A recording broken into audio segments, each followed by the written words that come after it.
আজকে আমাদের 17তম ব্যাচের 3 নম্বর ক্লাস।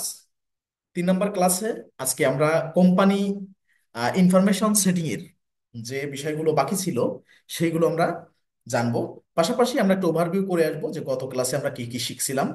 আমরা 2 নম্বর ক্লাসে কুইকবুক সফটওয়্যারের ফিচার এবং ওভারভিউ, কোথায় কোনটা কি আছে, navigation panel, dashboard, plus new icon, প্রশ্নবোধক চিহ্ন যেটা কোশ্চেন মার্ক, বা হেল্প সেন্টার, সার্চ টিপস বা advance search, gear sorry navigation বার, সাথে গিয়ার আইকন বা সেটিং আইকন, এগুলো নিয়ে জানছিলাম। Plus company information setting a company basic information setting করছিলাম, নোটিফিকেশন সেটিং করছিলাম, কাস্টমাইজড ইনভয়েস সেটিং করছিলাম, সেলস সেটিং করছিলাম। এখন বাকি যে বিষয়গুলো ছিল সেটা আমরা আজকে দেখব। পাশাপাশি আমি ডাটাবেসটা একটু ওপেন করে নিব, কোম্পানি ডাটাবেস যেটা আপনাদের গুগল ড্রাইভে দেওয়া আছে। ডাটাবেস, ইউকে ডাটাবেস, এখান থেকে অনেক ইনফরমেশন আমার আজকে লাগবে। ঠিক আছে, এখন চলেন এক্সপেন্সেস সেটিং, অর্থাৎ বাকি যে সেটিং গুলো করছি সেগুলো দেখছেন, আর এক্সপেন্সেস সেটিং গুলো করে নিব।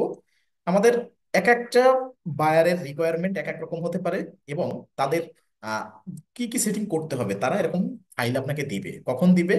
যে বায়ার গুলা অ্যাকাউন্ট ক্রিয়েট করার জন্য আসবে, অর্থাৎ তারা দেখা যাচ্ছে কুইক বুক সম্পর্কে খুব বেশি জানে না, কিন্তু কুইক বুকসের ফিচার বা ফাংশন বা মানে সবকিছুর সাবস্ক্রিপশন, সবকিছু থেকে মানে আকৃষ্ট হয়ে তারা যখন আসবে, তখন অনেক কিছু সম্পর্কে তারা ঠিকঠাক মতো আহ, না জেন না জানলে তখন কিন্তু তার তার একজন অ্যাসিস্ট্যান্ট প্রয়োজন হবে বা অ্যাকাউন্ট্যান্ট বা বুককিপার প্রয়োজন হবে।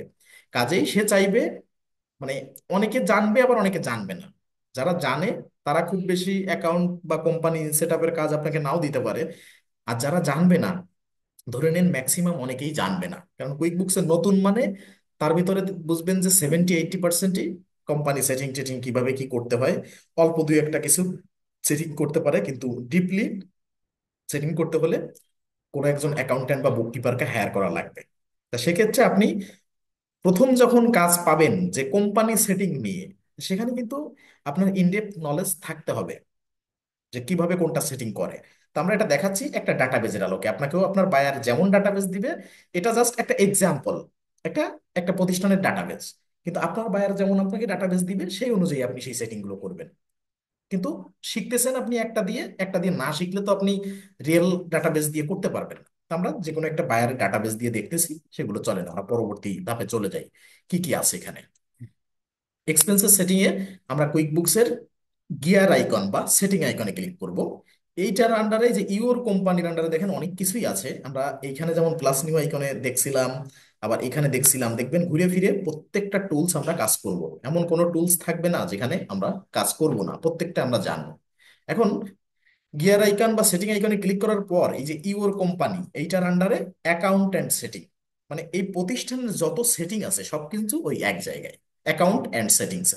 ঠিক আছে, এখন এখানে আমরা ক্লিক করবো অ্যাকাউন্ট অ্যান্ড সেটিং এ। আমরা দেখবো যে ম্যাক্সিমাম কয়েকটা চ্যাপ্টার আমরা এখানে কভার করছি। পাশাপাশি যেগুলো এখনো বাকি আছে, যে সেটিং গুলো করা, সেগুলো আমরা এখন করব। আচ্ছা, এই অ্যাকাউন্ট অ্যান্ড সেটিং আসলো। এখন কোম্পানি সেটিং আমরা করছি। সেল সেটিং এর আন্ডারে এই যে কাস্টমাইজ ইনভয়েস বা এস্টিমেট, সেলস রিসিপ্ট, এগুলো আমরা করছি। পাশাপাশি আমাদের বাকি আছে এক্সপেন্সেস, টাইম অ্যান্ড অ্যাডভান্স। প্রথমে এক্সপেন্সেসে আসলাম। ঠিক যেমন সেলস এর আন্ডারে বিভিন্ন সেটিং আমরা করছিলাম, যে সেলস করতে গেলে সেলস এর সাথে সম্পর্কিত কি কি আমাদের সেট আপ করা লাগবে, ঠিক এদিকে আবার পার্সেস করতে গেলে বা পার্সেস এর সাথে এক্সপেন্সেস রিলেটেড যা কিছু আছে, পার্সেস এবং অন্যান্য যে এক্সপেন্স রিলেটেড যেগুলো আছে, সেগুলো আমরা সেট আপ করবো। এই সেট আপটা আমি বলে রাখি আগে থেকে, এই সেটআপটা কিন্তু একবার করবেন বা একবার করতে হবে আপনাকে, প্রতিবারই যে করে নিতে হবে তা না। একজন বায়ার যদি এই কাজ অ্যাসাইন করে আপনাকে, ওই সফটওয়্যারের আন্ডারে একবার করলে হবে। পরবর্তীতে যদি কোনো স্পেসিফিক টুলস চেঞ্জ করা লাগে, বায়ারের রিকমেন্ডেশন অনুযায়ী আপনি চেঞ্জ করবেন, তার রিকমেন্ডেশন ছাড়া চেঞ্জ করবেন না। বা সে যদি না বোঝে, তাকে এক্সপ্লেন করতে হবে আপনার, এক্সপ্লেন করে কোনটার কি সুবিধা অসুবিধা সে হয়তো নাও জানতে পারে। ঠিক আছে, কোনো একটা জিনিস হয়তো আপনি মনে করতেছেন এটা অফ করা প্রয়োজন, তা আপনি অফ করার আগে বায়ারের সাথে একটু ডিসকাস করবেন, সে মেসেজে হোক বা মিটিং এর মাধ্যমে হোক, যে এটার এই সুবিধা এটার এই অসুবিধা, যার জন্য এটা অন করা লাগবে বা অফ করা লাগবে। আর আরেকটা বিষয় মেনশন করি যে কি কি নিয়ে আপনি অর্ডার পেতে পারেন মার্কেট প্লেসে। এই কোম্পানি ইনফরমেশন সেটিং আজকে যে ক্লাস পর্যন্ত, এই পর্যন্ত হচ্ছে কোম্পানি ইনফরমেশন সেটিং। এরপরে আমাদের চতুর্থ ক্লাসে চার্ট অফ অ্যাকাউন্ট সেটিং। তার মানে এই কোম্পানি ইনফরমেশন সেটিং এ নিয়ে ব্যাপক আকারে মানে সব থেকে বেশি অর্ডার পাওয়ার সুযোগ থাকে, কারণ অনেকেই সাবস্ক্রিপশন যখন নেয় কুইক বুকসে তখন কাউকে না কাউকে হায়ার করে, জানে না বিদায়, যার কারণে এর জন্য এটা নিয়ে স্পেসিফিক আলাদা অর্ডার পাবেন। কুইক বুকসে বিভিন্ন সেগমেন্টে অর্ডার পাওয়া যায়, ঠিক আছে? তো এটা নিয়ে অর্ডার পাবেন বা রিমোট জব পাবেন। আচ্ছা চলেন আমরা এক্সপেন্সেস সেটিং এর আন্ডারে আসলাম। এসে প্রথমে আছে কি, বিলস অ্যান্ড এক্সপেন্সেস। এখানে পেন আইকনে ক্লিক করব। ক্লিক করে আমরা এক একটা দেখব। প্রথমটা কি, show items table on expenses and purchase form. তার মানে আমরা যখন সেলস সেটিং করছিলাম, কাস্টমাইজ ইনভয়েসের যে একটা পেজ সেট আপ করছিলাম, যে কাস্টমাইজ ইনভয়েস ডিজাইন করছিলাম, ডিজাইন করার ক্ষেত্রে দেখছিলাম ওই পেজটা যে কাস্টমাইজ করছি, আমাদের মন মতো করে ডিজাইন করছিলাম, ইনভয়েসের যে পেজটা বা এস্টিমেটের যে পেজটা যেগুলো আপনারা করছেন, এখানে একটা টেবিল কলাম ছিল, মানে টেবিল ছিল, অর্থাৎ যেখানে প্রোডাক্ট বা সার্ভিস শো করবে, আইটেম থাকবে, কোয়ান্টিটি থাকবে, রেট থাকবে। তার মানে এখানে দুটো দেখেন কুইক বুকস অন করে দিয়ে রাখছে নিজের থেকে, আর দুটো অফ করে রাখছে। এখন আপনার চাইলে সবগুলো অফ করতে পারেন, চাইলে সবগুলো অন করতে পারেন, আবার কোনোটা অন অফ করতে পারেন। কি কোনটার কি সুবিধা সেটা জানলে আপনার কাজ করতে সুবিধা হবে।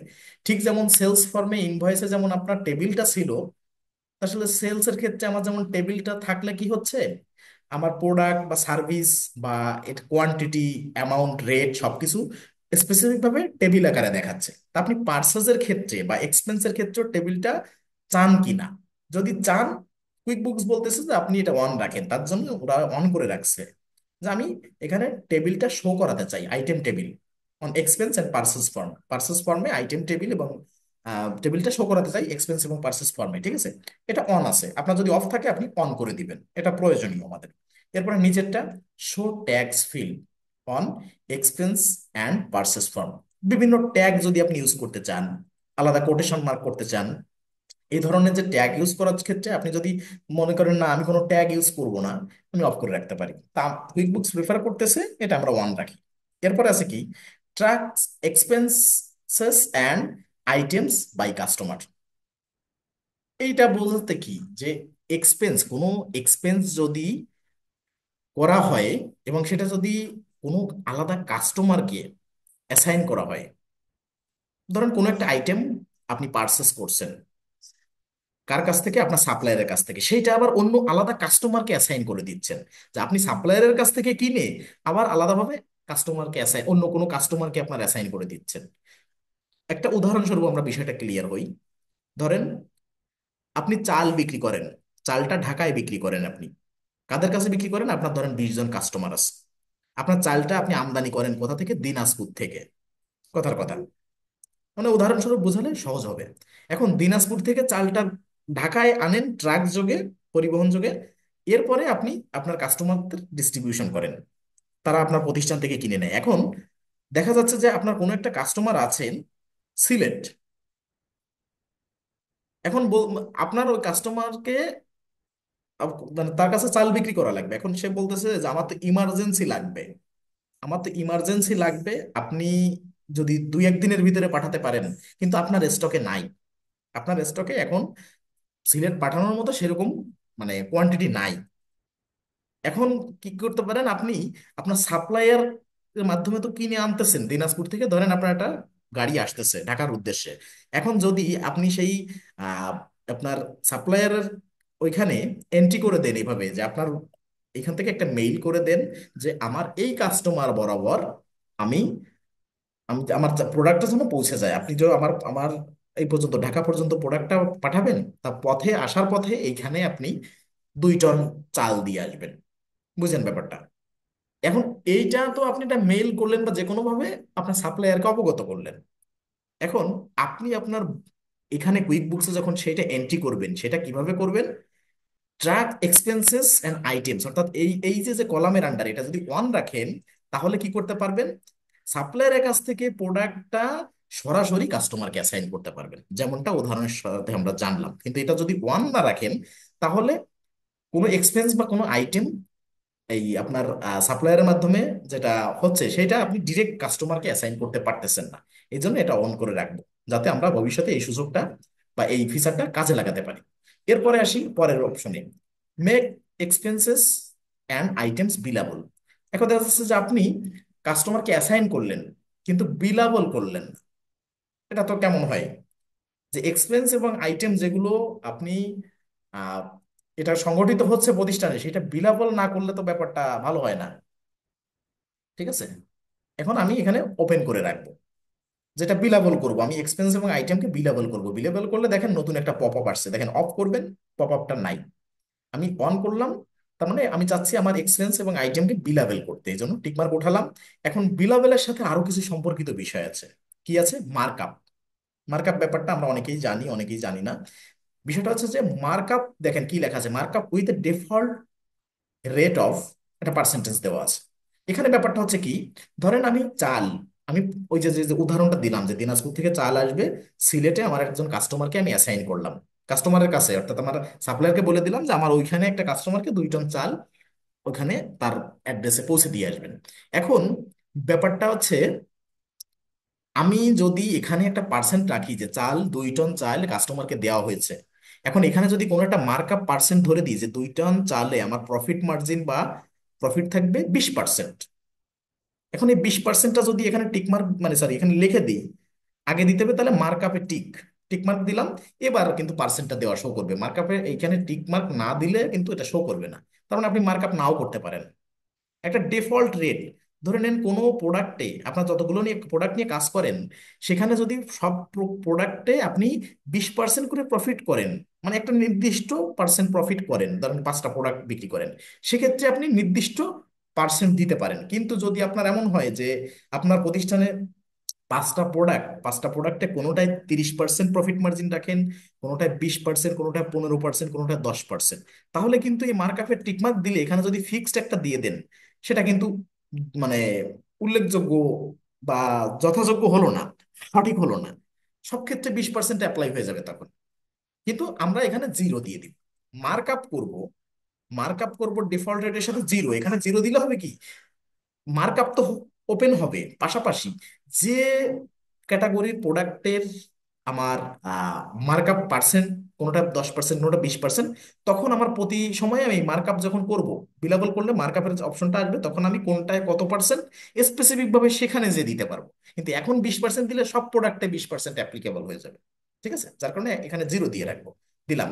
এরপরে নিচেরটা দেখেন অটো টিকমার্ক দেওয়া আছে, সেটা কি, track Bilawal expenses and items as income. আপনি বিলাবল এক্সপেন্সেস এবং আইটেমকে ইনকাম হিসেবে যে ট্র্যাক করবেন, এটা যে আপনি ট্র্যাক করে রাখবেন, এটা কি করতে পারবেন, এখানে যদি অফ করে রাখেন তাহলে দেখেন এই যে আরো একটা কলাম হারাই গেল, এখানে টিকমার্ক দিয়ে রাখবেন। টিকমার্ক দিলে আরো নিচে দুটো পপ আপ আসবে, তার মানে আমরা এটা ওপেন করব, এখানে পার্সেন্ট দিব জিরো, উপরে 4টাই ওপেন করব এবং নিচে এখানে এসে track Bilawal expenses and items as income. এটা পরবর্তীতে যখন আমাদের কাজ করব, পার্সেস অর্ডার নিয়ে কাজ করব বা কাস্টমারকে অ্যাসাইন করে আমরা ট্রানজাকশন করব, তখন আমাদের এইখানে আবার আসতে হবে, আমাদের যেটা ওপেন আছে কিনা এটা দেখতে আসতে হবে, তখন আরো বিস্তারিত সহকারে আমরা বুঝতে পারবো।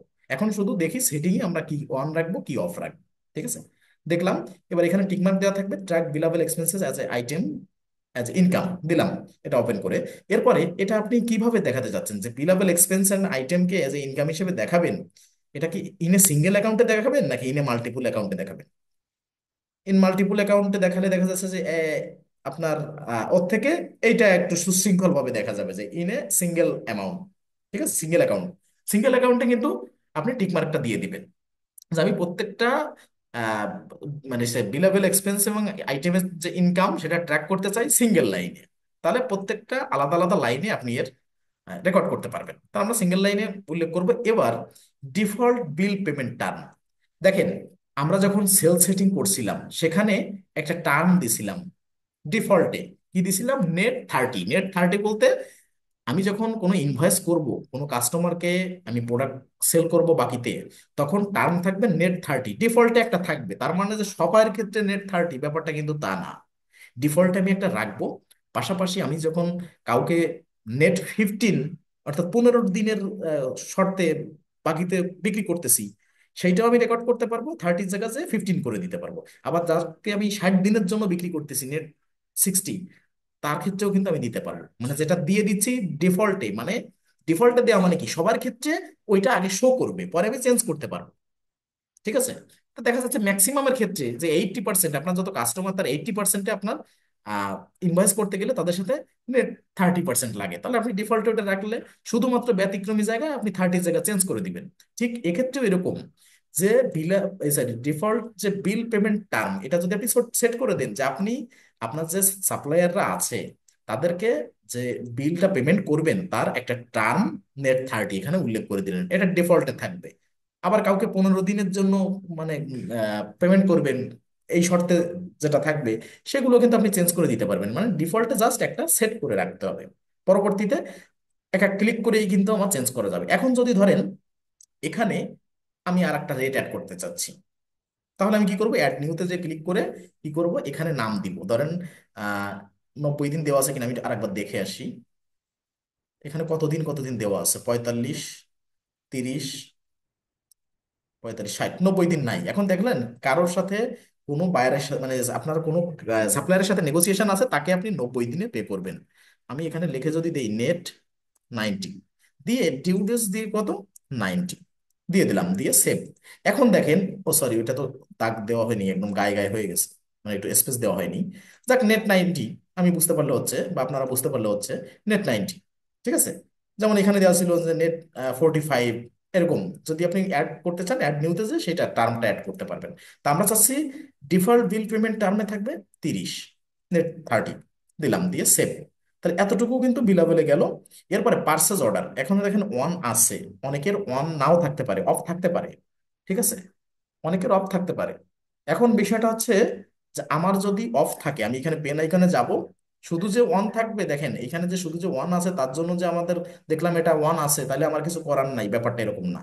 এখানে ক্লিক করবেন পার্সেস অর্ডারে, পার্সেস অর্ডারে এসে ইউজ পার্সেস অর্ডার, আপনি পার্সেস অর্ডার ইউজ করবেন কিনা, এই ফিচারটা ওপেন করবেন কিনা। এটা ওপেন, মানে এখানে যদি অফ করেন যে না আমি ওপেন করব না বা এটা ইউজ করব না, তাহলে অফ করে রাখলে হচ্ছে। আর এটা অন করলে আমি এটা ইউজ করব। এবার আসি পরের গুলা, custom transaction number. Custom transaction নাম্বারটা কি বোঝাচ্ছে, যে আপনি যদি purchase order number 1, purchase order number 2, 3, 4, 5 এটা যদি ওপেন করেন, দেখেন এটা যদি অন করেন, তাহলে কি করতে হবে, আপনি সাপ্লায়ারদের কাছ থেকে বা সাপ্লায়ারদের সাথে যে পার্সেস অর্ডার তাদের কাছে পাঠাবেন, সাপ্লায়ারদের মানে সাপ্লাই, আপনার সাপ্লায়ার বা ভেন্ডর যাদের কাছ থেকে বাল্ক কোয়ান্টিটিতে পণ্য কিনে নেন, সেখানে তাদেরকে পার্সেস অর্ডার পাঠালে সেক্ষেত্রে কিন্তু আপনার প্রতিনিয়ত পার্সেস অর্ডার নাম্বারটা আপনার মনে রাখতে হবে, যে পার্সেস অর্ডার নাম্বার 1, 2, 3, 4, মানে এটা হচ্ছে কাস্টম ট্রানজাকশন নাম্বার, মানে আপনি দিবেন এই নাম্বারটা। তাহলে আপনি দেখেন, দেখা যাচ্ছে যে পার্সেস অর্ডার আজকে পাঠালেন 6টা, কালকে যে কোনো কায়দা ভুলে গেলেন, আপনি মনে করলেন যে 7 নাম্বার না 8 নাম্বার, মানে 7 না দিয়ে 8 দিলেন, এরপরে 9, 10 আবার মানে মোট কথা মানুষ, আমরা ভুলের ঊর্ধ্বে না, ভুল হতে পারে। কাজেই আমরা এটা মনে রাখা পসিবল না যে ইনভয়েস নাম্বার কত, পার্সেস অর্ডার নাম্বার কত। এই জন্য এটা আমরা অফ রাখবো। অফ রাখলে কি হবে, কুইক বুকসের হাতে আমরা ছেড়ে দিলাম কাস্টম ট্রানজেকশন নাম্বার। এটা আমরা কাস্টম ট্রানজেকশন নাম্বার ওপেন করলাম না, কুইক বুকসের হাতে হাতে ছেড়ে দিলে কি হচ্ছে জানেন, প্রত্যেকটা ক্ষেত্রে, পার্সেস অর্ডারের ক্ষেত্রে বিশেষ করে, পার্সেস অর্ডারে নাম্বারটা কুইক বুকস দিবে, কুইক বুকস ভুল করবে না। কুইক বুকস তার নিজের মতো করে পার্সেস অর্ডার নাম্বার 1, 2, 3 এভাবে দিয়ে যাবে। ঠিক আছে? এখানে যদি চান যে কোনো কিছু লিখতে, default message on purchase order, purchase অর্ডারের কোনো যদি একটা ড্রাফট লিখতে চান, সেটা আপনি লিখতে পারেন। যদি বায়ার কোনো কিছু আপনাকে দেয় তাহলে লিখবেন, না দিলে কিছু লেখার দরকার নাই। আমরা এভাবে সেভ করলাম। এবার মেসেজ, মেসেজের এখানে আমরা ক্লিক করব। এখানে আমরা যেমন ওই যে ইনভয়েসের ক্ষেত্রে কাস্টমাইজ যে ইনভয়েস করছিলাম, সেখানে মেইলের একটা মানে পোর্শন ছিল, ডিজাইন, কন্টেন্ট এবং মেইল ছিল। এখন এখানেও কিন্তু পার্সেল অর্ডারের ক্ষেত্রেও মেইল আছে। এখন কুইক বুকস কিন্তু ডিফল্টে সুন্দর করে সাজায় দেওয়া রাখছে, বুঝি যদি মনে মনে করেন যে না এটা বেটার আছে, তাহলে আপনার চেঞ্জ করার দরকার নাই। কিন্তু আপনার বায়ার যদি বলে যে না আমার লেখা টেমপ্লেটটা ইউজ করতে হবে, তাহলে আপনি দিবেন। বা আপনি যদি মনে করেন যে না, কুইক বুকস যেটা দিয়ে রাখছে খুব সিম্পল, কিন্তু আমি এর থেকে ভালো কিছু দিতে চাই, গর্জিয়াস কিছু লিখতে চাই, যেটা আরো প্রফেশনাল, আপনি লিখতে পারেন, কোনো ব্যাপার না। ঠিক আছে? এখন এখানে দেখেন ফরম্যাটটা কি, use greeting dear, full name এটা থাকবে। ইমেল সাবজেক্টে কি থাকবে, এখানে সাবজেক্টে কিন্তু চেঞ্জ থাকবে সাবজেক্ট লাইনে। এখানে লেখা আছে purchase order from unique Pharmaceutical LLC. Purchase order কোথা থেকে আসছে? ধরেন আপনি কোনো একটা সাপ্লায়ার বা ভেন্ডরকে পাঠাবেন, আপনার সাপ্লায়ার বা ভেন্ডরকে, সেক্ষেত্রে কিন্তু এখানে ইমেইলের সাবজেক্টটা থাকতে হবে purchase order from unique Pharmaceutical LLC. এরপরে দেখেন একটা মেসেজ আছে মেইলের বডিতে, কি আছে? Please find our purchase order attached to this email. তার মানে এতটুকু কথা লেখা আছে যে আমাদের পার্সেস অর্ডারটা আপনার এই মেইলে অ্যাটাচড করা আছে, আপনি কাইন্ডলি একটু দেখবেন, বা অবগত করা হলো যে please find our purchase order. ঠিক আছে, attach to this mail attach করা আছে, সেটা তাকে অবগত করা হলো, thank you Unique Pharmaceutical LLC, এটা লেখা থাকে। ঠিক আছে, এখন এক একজনের রিকমেন্ডেশন এক এক রকম। আপনার বায়ার যদি তার মতো করে টেমপ্লেট দিয়ে দেয় যে এটা লিখে দিবেন, আপনি তাই দিবেন। আর যদি মনে করেন যে না, আমি অত লেখালেখিতে যাব না, বায়ার আমাকে কিছু দেয়নি, তাহলে এটা আছে, এটা বেটার। ঠিক আছে, এর পরের অপশনটা আবার কিন্তু সেই রিপিট। আমরা যেমন ইনভয়েসের ক্ষেত্রে চাইছিলাম যে আমাদের প্রতিষ্ঠানের যে মেইল, সেখানে একটা কপি, আমরা প্রত্যেকটা পার্সেলের এক একটা কপি আমাদের আসবে। এই জন্য এখানে টিকমার্ক দিয়ে রাখলাম। এটা হবে কি, প্রতিষ্ঠানের যে আপনার যে প্যারেন্ট মেইল, মাদার মেইল যেটাকে বলে, ঠিক আছে, বা মাস্টার মেইল, ঠিক আছে, ওইটায় সেন্ড হবে একটা একটা কপি। আমরা যেমন এই ইনভয়েসের ক্ষেত্রে সেট আপ করছিলাম, এখানে পার্সেস অর্ডারের ক্ষেত্রে সবকিছু আমরা সেট আপ করছি যে যে কোনো কিছু হলে এই কোম্পানির মাস্টার মেইলে একটা কপি যাবে। ইমেইল নিয়ে কপি, এই যে মেইলে গেল। এবার সিসিতে কাকে রাখবো? ওখানে কেমন রাখছিলাম, মানে সিসিতে আমরা যে প্রতিষ্ঠানগুলোর কাজ করি মার্কেট প্লেসে, সেক্ষেত্রে বেশিরভাগ ক্ষেত্রে যেমন রাখা হয় সেভাবে উদাহরণস্বরূপ এখানে একটা মেইল দেওয়া হয়েছিল। তা আমরা সেলস এর ক্ষেত্রে দিয়েছিলাম সিসিতে কাকে? Head of sales. আর ঠিক এখানে সিসিতেও কিন্তু ম্যাক্সিমাম ক্ষেত্রে হেড অফ পার্সেস আমরা দিতে পারি। ঠিক আছে, তা আমি উদাহরণস্বরূপ এটা লিখে দিচ্ছি যাতে করে আপনাদের বুঝতে সুবিধা হয়। Head of, PURCHASE @gmail.com। তার মানে head of purchase, owner mail অ্যাড্রেসটা @gmail.com। তার মানে বোঝার সুবিধার্থে হেড অফ পার্সেস এখানে দেওয়া হলো। ঠিক আছে, এরপরে এখানে বিসিসি তে আরেকজনকে দিতে চান, যদি এখানে যদি আপনি যদি না চান যে হেড অফ পার্সেস না, আহ, এখানে যদি আদার্স যে কোনো কিছু, যে পার্সেসের সাথে সংশ্লিষ্ট যদি আরো কোনো কিছু দিতে চান, ঠিক আছে, MANAGER, ম্যানেজার অফ পার্সেস। ধরেন আপনার সেলস সেকশনে ম্যানেজার একজন আছেন, আবার পার্সেস সেকশনে একজন আছেন, বা প্রোডাকশন এরকমও দিতে পারেন যারা মানে ম্যানুফ্যাকচারিং, সেখানে প্রোডাকশন ম্যানেজার। ঠিক আছে, মানে আমার কথা হচ্ছে যে এই ওয়ার্ডটা লেখার কারণ কি, মানে এই মেইলটা না, এইটুকু দিয়ে আপনার বুঝতে হবে যে এখানে বিসিসি তে কি দেয় সচরাচর, আর সিসি তে কি দেয়। ঠিক আছে, এটা লেখার মানেটা এই, এই নামে যে কোনো মেইল ভিজিবল ব্যাপারটা সেরকম না। আপনাদের বোঝার সুবিধার্থে এ দুটো দেওয়া হচ্ছে, যাতে আপনারা বোঝেন যে দুই সিসি তে বিসিসি তে আমরা কি দিব। যাক, তারপর আমরা সেভ করলাম। সেভ করে আমরা পরে এসে ডান দিলাম। ডান দিয়ে আমি চাচ্ছি যে সব কাজ শেষে আপনি ডান দিতে পারবেন, তা সেক্ষেত্রে যদি আপনার মনে না থাকে বা ডান দিতে ভুলে যান, সেক্ষেত্রে কিন্তু সেভ হবে না। কাজে আমি ডান দিয়ে দেখালাম। আবার আমরা গিয়ার আইকনে চলে যাব। আচ্ছা, সেটিং সেভ হয়েছে। এরপর আমার গিয়ার আইকনে চলে যাব। গিয়ার আইকনে যে আবার এই অ্যাকাউন্টেন্ট সেটিং এ যাব। তাহলে এক্সপেন্স সেটিং শেষ হলো। এবার কি টাইম, টাইম সেটিং করব। আগে টাইমটা ছিল অ্যাডভান্সের ভিতরে, যেমন আমি বলছিলাম আপনাদের নোটিফিকেশন ছিল, সেটাও কিন্তু অ্যাডভান্সের ভিতরে ঢুকে গেছে এখন। আর এই যে যে টাইমটা, আবার একটু যাই, এই যে টাইমটা, টাইমটা ছিল অ্যাডভান্সের ভিতরে, এখন টাইম আলাদা করে দিয়েছে। এখন আসি এই টাইমটা এসে এক্সপেন্স সেটিং করলাম, টাইম আছে। এখন টাইমে এসে কি সেট আপ করার আছে? আমরা দেখলাম এখানে জেনারেল, ফার্স্ট ডে, বিভিন্ন কিছু লেখা আছে। এখন সেভ দেওয়ার পরও কি পরে এডিট করা যাবে? হ্যাঁ, প্রতিনিয়ত এডিট করা যাবে, যে কোনো সময় আপনি এডিট করতে পারবেন, এনি টাইম। আপনার প্রয়োজন অনুযায়ী আপনি যে কোনো টাইমে এডিট করতে পারবেন। আচ্ছা, এবার আসি জেনারেল। জেনারেলে এসে যে টাইমে এসে জেনারেল, প্রথম জেনারেলে আসলাম। এখন কি আছে? First day of work week. কেননা এখানে এমপ্লয়ি ম্যানেজমেন্টের একটা ব্যাপার আছে, weekly time sheet, single time activity. অর্থাৎ এমপ্লয়ি দিয়ে যেহেতু আমরা কি করতেছি, ডাটাবেজ, এমন একটা ডাটাবেজ বেছে নিয়েছি যে প্রোডাক্ট ওরিয়েন্টেড, সার্ভিস ওরিয়েন্টেড, দুই ফিল্ডে আমরা দক্ষ হতে পারবো। শুধু যদি ই কমার্স ডাটাবেজে আমি প্র্যাকটিস করাতাম, তাহলে শুধু প্রোডাক্ট নিয়ে কাজ করার সুযোগ হতো, সার্ভিস নিয়ে কাজ করার সুযোগ হতো না। কাজেই আমরা প্রোডাক্ট এবং সার্ভিস দুই দিকে যেন দক্ষ হতে পারি, যাতে ভবিষ্যতে শুধু সার্ভিস ওরিয়েন্টেড কোনো বিজনেসে কাজ করতে হলেও যেন আমরা করতে পারি। যার কারণে এই মানে বথ ডাটাবেসটা আমাদের চুজ করা, এই সেক্টরটা চুজ করা। আর এটাও একটা ভাইটাল নিশ। ঠিক আছে। এখন এখানে যেহেতু আমার এই টাইমটা সেট আপ করতে হচ্ছে কেন, যেহেতু আমি সার্ভিস দিব, আমার এমপ্লয়ি দিয়ে আমি সার্ভিস প্রোভাইড করব। আমার প্রতিষ্ঠান প্রোডাক্ট অ্যান্ড সার্ভিস দুটো ওরিয়েন্টেড বিজনেস, আমার product service oriented oriented business. এখন এক্ষেত্রে আমার এখানে এই জন্য কিন্তু টাইমটা দেওয়া লাগবে, যে first day of work week, আপনার সপ্তাহের প্রথম দিন কোনটা। এখন এখানে দেখেন ডিফল্টে সানডে দেওয়া আছে এখানে। এখন ব্যাপারটা আছে কি, আরাবিয়ান যত কান্ট্রি আছে, যেমন বাংলাদেশের কথা বলি আগে, আরাবিয়ান কান্ট্রির কথা পরে বলতেছি। বাংলাদেশে আমরা অনেক বছর যাবত ফ্রাইডেতে অফ দেখতেছি। এখন কিছু কিছু প্রতিষ্ঠান আছে বা কর্পোরেটে, যেখানে সরকারি তো আছেই, পাশাপাশি কর্পোরেট লেভেলেও অনেক প্রতিষ্ঠান ফ্রাইডে এবং স্যাটারডে এই দুটো দিন অফ ডে। তাহলে আমাদের আহ, মানে first day of work week কবে? সানডে, অর্থাৎ রবিবারে আমাদের সপ্তাহের প্রথম কার্য দিবস। ঠিক আছে। এখন যদি আপনি এটা ইউকে বা ইউএস এর করেন, ধরেন ইউএস এর করলেন, ইউএস এর কিন্তু সানডেতে ছুটি, ওনাদের হলিডে সানডেতে, তাহলে ওনাদের ওয়ার্ক উইক হবে কি মানডে। আবার ইউকে তেও সানডেতে ছুটি, মানডেতে হচ্ছে ফার্স্ট উইক, মানে উইকের ফার্স্ট ডে ডে। ঠিক আছে। এরপরে এরকম বিভিন্ন দেশে আবার আরবিক যে কান্ট্রি গুলো আছে, সেখানে অনেক দেশে কিন্তু ফ্রাইডেতে ছুটি আছে। এইটা কিন্তু ব্যতিক্রম পাবেন, আমি বলতেছি না যে এটাই ফিক্সড, এক এক দেশে ব্যতিক্রম থাকবে এবং ব্যতিক্রম আছে এই ক্ষেত্রে। ঠিক আছে।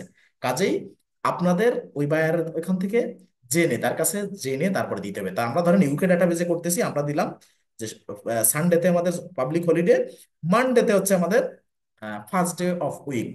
ঠিক আছে, ওয়ার্ক উইক দিলাম, সেভ করলাম। এটা দিয়ে সেভ করলাম। সেভ করার পরে টাইম শিট, টাইম শিটে এসে এখানে ক্লিক করলাম। এখানে বলছে শো সার্ভিস ফিল্ড। তার মানে আপনি যে শুধু প্রোডাক্ট ওরিয়েন্টেড কাজ করতেছেন না, এটা তো নিশ্চিত সার্ভিস ওরিয়েন্টেড কাজও আপনার এই প্রতিষ্ঠানে আছে। তাহলে কি আপনি সার্ভিসের ফিল্ডটা কি সেভ করতে চাচ্ছেন? তাই হ্যাঁ, কুইক বুকস এখানে অলরেডি দিয়ে রাখছে। আপনার যদি অফ করা থাকে আপনি অন করে দিবেন, কারণ আমরা সার্ভিস নিয়েও কাজ করব। এরপর বলছে allow time to be billable. আপনি সার্ভিস ফিল্ড শো করলেন, দেখা যাচ্ছে পরেরটা অফ আছে। পরেরটা অফ করলে দেখেন অন্য একটা অপশন ছিল, সেটাও শো করে নাই, হাইড হয়ে গেছে। তার মানে আপনি সার্ভিসটা শো করলেন যে আমি সার্ভিস নিয়ে কাজ করতে চাই, সেটা অন করলেন, কিন্তু টাইম, এই যে যে টাইমটা, যে সার্ভিস টাইমটা আপনি দিবেন, আহ, বিশ্বের অন্যান্য রাষ্ট্রে তো আওয়ারলি আপনার স্যালারিটা ভ্যারি করে, আওয়ারলি রেট থাকে ম্যাক্সিমাম দেশে। তা সেক্ষেত্রে অ্যালো টাইম টু বি বিলাবেল, মানে টু বি বিলাবেল, আপনি যদি টাইমকে বিলাবেল করতে চান তাহলে আপনাকে এটাকে অন করতে হবে। তাহলে অন করতে হবে, এটা দিলাম অন করে, যে আমরা টাইমকে বিলাবেল করতে চাই। এরপরে এসে আবার কি, show billing rate to users entering time. আপনি কোনো ইউজারকে যখন সার্ভিস প্রোভাইড করবেন এবং যেই এমপ্লয়ের মাধ্যমে সার্ভিস প্রোভাইড করবেন, ওইখানে ওই যে ট্রানজাকশনটা আপনি রেকর্ড করবেন, ওই রেকর্ড করার ওই ইন্টারফেসে আপনার সার্ভিস রেটটা, যে বিলিং রেটটা কত করে আওয়ারলি আপনি সার্ভিস চার্জ নিচ্ছেন। ঠিক আছে, ওই এমপ্লয়ি দিয়ে সার্ভিস দিয়েছেন, সেখানে কত করে বিল করতেছে, সেই বিলিং রেটটা যেন শো করে ওই ইন্টারফেসে। তাহলে আমরা টিকমার্ক দিব, এই টিকমার্ক না দিলে কিন্তু বিলিং রেটটা শো করবে না। তাহলে এই সেটিং গুলো করে এখানে টিকমার্ক দিয়ে দিলাম, দিয়ে সেভ করলাম। সেভ করার পরে আমরা আবার একটু এসে ডান দিয়ে গেলাম। আমি ধাপে ধাপে ডান দিয়ে দেখাচ্ছি কেন, আমি চাচ্ছি পার্টিকুলারলি প্রত্যেকটা স্টেপে আপনারা কাজ করে ডান দিবেন। এই অভ্যাসটা যখন কাজের যা দিবে, পরে আপনি আস্তে আস্তে অভ্যস্ত হয়ে যাবেন পরের বিষয়গুলোতে। এরপরে টাইম হয়ে গেল, আমি অ্যাডভান্সে গেলাম। আপনি এই কোম্পানি থেকে শুরু করে অ্যাডভান্স পর্যন্ত সব কাজ একসাথে করে, যে দেখা যাচ্ছে আপনি এখন উঠে গেলেন আর 1 ঘন্টা পরে আসলেন, তখন কিন্তু যদি মাঝখানে রিলোড হয় বা সাইন আউট হয়ে যায় বা কিছু হয়, তখন কিন্তু আপনার পুরো কাজটাই লস। যে শুধু ডান না দেওয়ার কারণে এরকম আপনার সেভ হয়নি। কিন্তু কারো যদি প্রশ্ন থাকে যে আমি কোম্পানির যত কাজ আছে, সেলস এর ভিতরে কাস্টমাইজ ইনভয়েস ক্রিয়েট বলেন, বা সেলস এর আরো সেটিং অন করা, এক্সপেন্স কাজ করা, টাইম কাজ করা, অ্যাডভান্সের কাজ করা, আমি যদি শুরু থেকে শেষ পর্যন্ত সব কাজ করে একবারে ডান দিই, হবে? তা হ্যাঁ হবে, সবকিছু শেষ করে একবারে ডান দিলেও হবে, ব্যাপার না। কিন্তু কথা হচ্ছে যে এটা হচ্ছে আপনাকে রিমাইন্ড করাচ্ছি, আপনাকে অভ্যস্ত করতেছি, যে এটা মাথার ভিতরে ঢুকাই দিচ্ছি যে প্রত্যেকটা পোর্শনে কাজটা শেষে আমরা ডান না দিলে কুইক বুকসে কিছু কিন্তু পার্মানেন্টলি সেভ থাকবে না। আচ্ছা, এবার আসলাম অ্যাডভান্সে। অ্যাডভান্সে এসে এইটা হচ্ছে সব থেকে কুইক বুকসের বেশি সেটিং বলতে পারেন এখানে, অ্যাডভান্স সেটিং যেটা।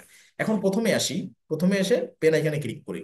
এখানে আছে first month of financial year, আপনার অর্থ বছরের প্রথম মাস কোনটা। এখন যে যে দেশে আমরা জানি দুটো মানে মানে বিশ্বব্যাপী দুটো ব্যবস্থাই চালু আছে। কোন দেশে মানে financial year January to December, January 1 তারিখ টু 31 ডিসেম্বর, আর কোন কোন দেশে জুলাই টু জুন। এখন যে দেশে যে মানে মানে কি বলে ফিনান্সিয়াল ইয়ারটা ফলো করে সেই অনুযায়ী সেই দেশের এখানে আমার মানে অপশনটা কি দিয়েছে যে প্রথম মাস, যদি কেউ জুলাই টু জুন হিসাব করে মানে তাদের হিসাব অর্থ বছর হয়, তা সেক্ষেত্রে আপনার প্রথম মাস হবে জুলাই। যেমন বাংলাদেশে হিসাব বছরটা কি মানে সরকারিভাবে বাজেট হয় কোন সময়, জুলাই টু জুন। তাহলে আমাদের কিন্তু অর্থ বছর কোনটা, আমাদের অর্থ বছর হচ্ছে জুলাই, অর্থ বছরের প্রথম মাস জুলাই। তা সেক্ষেত্রে যে দেশে জানুয়ারি টু ডিসেম্বর হবে সেখানে কিন্তু অর্থ বছরটা জানুয়ারি। ঠিক আছে, তা ম্যাক্সিমাম দেশে বিশ্বের ম্যাক্সিমাম দেশে জানুয়ারি টু ডিসেম্বর পাবেন, আবার বিভিন্ন দেশে জুলাই টু জুনও পাবেন। ঠিক আছে, ওতে কাজ করি অ্যান্ড আমাদের ফিনান্সিয়াল ইয়ার ফেব্রুয়ারি টু জানুয়ারি।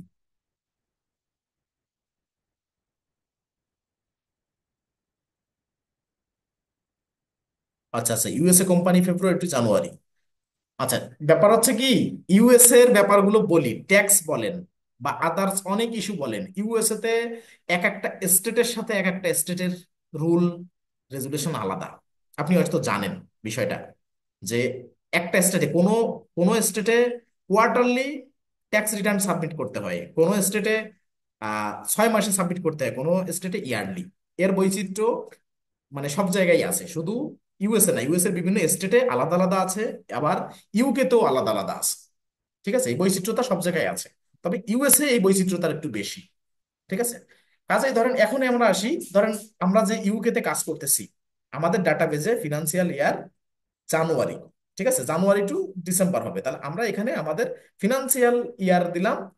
ঠিক আছে, ফার্স্ট মান্থ ফিনান্সিয়াল ইয়ারের জানুয়ারি, মানে অর্থ বছরের প্রথম মাস জানুয়ারি দিলাম।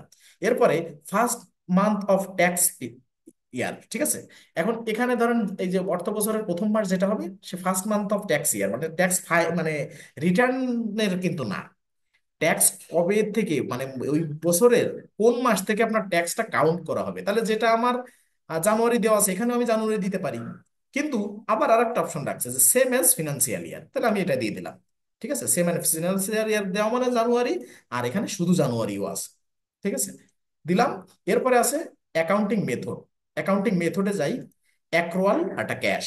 আমরা জানি যে হিসাব বিজ্ঞানের নীতিমালা অনুযায়ী অ্যাক্রুয়াল মেথড এটা হচ্ছে হিসাব বিজ্ঞানের পূর্ণাঙ্গ মেথড। অর্থাৎ অ্যাক্রুয়ালে হচ্ছে বাকি নগদ সবকিছুতে আপনি করতে পারতেছেন, আর ক্যাশে শুধু ক্যাশে। ঠিক আছে, অ্যাক্রুয়াল হচ্ছে বাকির উপরে বেশিরভাগ ডিপেন্ডেন্ট, কিন্তু মানে এটা হচ্ছে পূর্ণাঙ্গ পদ্ধতি, আর ক্যাশে শুধু ক্যাশে, শুধু ক্যাশে হিসাব নিকাশ মানে সবকিছুই মানে লেনদেন সব ক্যাশে করতে হবে, কেনা বেচা সবকিছুই সহজ কথায় যেটা যে নগদে, সেটা ক্যাশের। এটা আমরা হিসাব বিজ্ঞানের ভাষায় জানি যে এটা পূর্ণাঙ্গ কোনো পদ্ধতি না ক্যাশের, কিন্তু অ্যাক্রুয়ালটা হচ্ছে পূর্ণাঙ্গ হিসাব পদ্ধতি। তাহলে আমরা অ্যাক্রুয়ালটা এখানে সাজেস্ট করলাম। ঠিক আছে, অ্যাক্রুয়ালটা এখানে দিলাম, দিয়ে এবার ক্লোজ দ্য বুক এর পরের অপশনটায় যাই। ম্যাক্সিমাম ক্ষেত্রে অ্যাক্রুয়াল পাবেন, কিছু কিছু বায়ারের ক্ষেত্রে ক্যাশ পাবেন, সে বিজনেসের নেচার ভিন্ন, মানে খুব কম পাবেন যে ক্যাশ বেসিস। ঠিক আছে, এখন আসি ক্লোজ দ্য বুক। এইটা কি, তার মানে আপনি যদি ক্লোজ দ্য বুক এই যে এখানে যে অপশনটা আছে এটা যদি অন করে দেন তাহলে কি হবে, এই কুইক বুকসে ধরেন আপনি যে বায়ারের কাজ করতেছেন তার মান্থলি সাবস্ক্রিপশন নেওয়া আছে, একটা প্যাকেজ, যে কোনো একটা প্যাকেজ চুজ করে সেটা সাবস্ক্রিপশন উনি নিচ্ছে, প্রতি মাসে এটা রিনিউ করতেছে। কারণ কুইক বুকস তো আমাদের জন্য হয়তো আমরা ট্রায়াল ইউজ করতেছি, সবাইকে তো আর এটা দিচ্ছে না, বা এটা নিয়ে তো 1 মাস ইউজ করা যাচ্ছে, তো তারা তো সাবস্ক্রিপশন নিবে। এখন সাবস্ক্রিপশন নিলেও আপনি যদি চান যে আমার হিসাবটা প্রত্যেক বছরের হিসাবটা বছরে ক্লোজ হয়ে যাবে, এটা যদি আপনি চান বা কোনো বায়ার যদি এটা চায়, তাহলে আপনি ক্লোজ বুক করতে পারেন, যে আপনার আমার প্রিভিয়াস ইয়ারে কোনো ডাটা লাগবে না। এটা যদি কোনো বায়ার চায় তাহলে আপনি ক্লোজ দা বুক করতে পারেন, কিন্তু এটা কেউ চাইবে না, খুব কম সংখ্যক বায়ার এটা চাইবে বা চাইবেই না ধরে নিতে পারেন।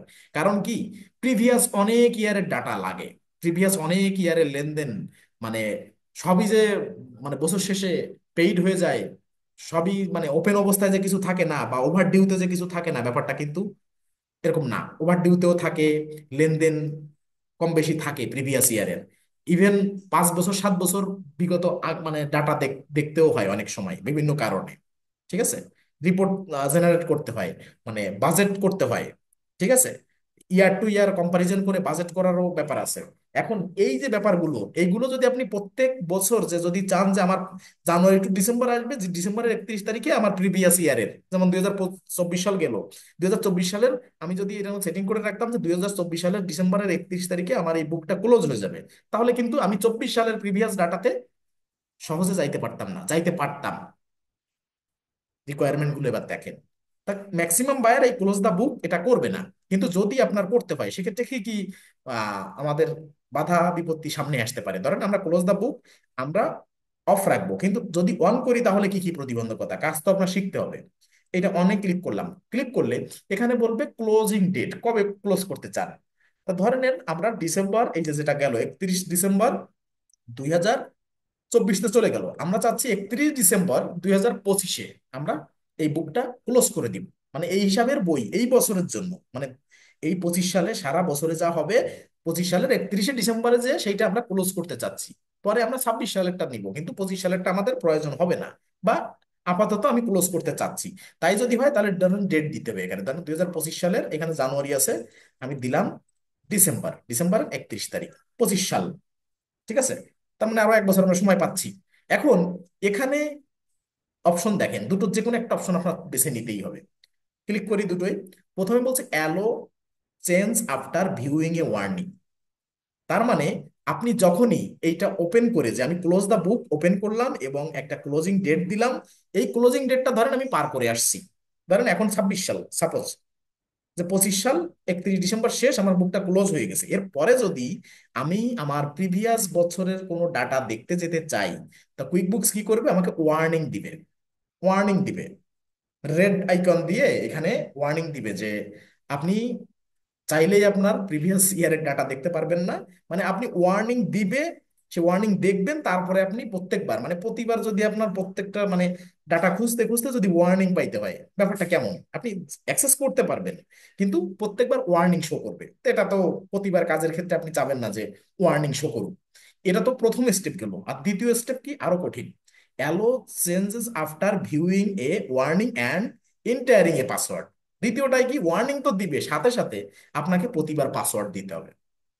প্রতিবার যে জায়গায় ওয়ার্নিং দিবে সেখানেই পাসওয়ার্ড দিতে হবে। প্রিভিয়াস বছরের ডাটা যেখানে দেখতে যাবেন সেখানে ওয়ার্নিং তো দেবে, আপনি একটা ওয়ার্নিং দেখতে পারবেন, পাশাপাশি প্রতিবার ওই কুইক বুকসের পাসওয়ার্ড দিয়ে আপনার বারবার সেই ডাটা দেখতে হবে। এখন এর ভিতরে হয়তো সহজ এইটা, যে শুধু ওয়ার্নিং আমি পছন্দ করবো, আমি পাসওয়ার্ড দিতে পছন্দ করবো না। তাও তো এটা একটা হ্যাসেল অ্যাকাউন্টিং এর কাজের ক্ষেত্রে। ঠিক আছে, তো এটা আমরা করব না। এটা কোনো বায়ার খুব বেশি আমাদের করতে দেয় না। যদি কেউ প্রতি বছরটা প্রতি বছর যে না ক্যাশ বেসিসে হয়, তারপরেও অনেকের ডাটা কিন্তু লাগে প্রিভিয়াস ইয়ারের। তো এটা দেখালাম কিভাবে অন করবেন, এভাবে অন করতে পারবেন। ঠিক আছে, তো আমরা অফ রাখি। এরপরে আছে কি, ডিফল্ট ট্যাক্স রেট সিলেকশন। আপনি ডিফল্টে যে ট্যাক্স রেট সিলেকশন করবেন, এটা কিসের উপরে? Exclusive of tax, inclusive of tax, no VAT. তো আমরা এক্সক্লুসিভ অফ ট্যাক্স এটা দিব। ঠিক আছে, এক্সক্লুসিভ অফ ট্যাক্স দিয়ে আমরা এখানে সেভ করব। এরপরে পরের বিষয়গুলো আসি।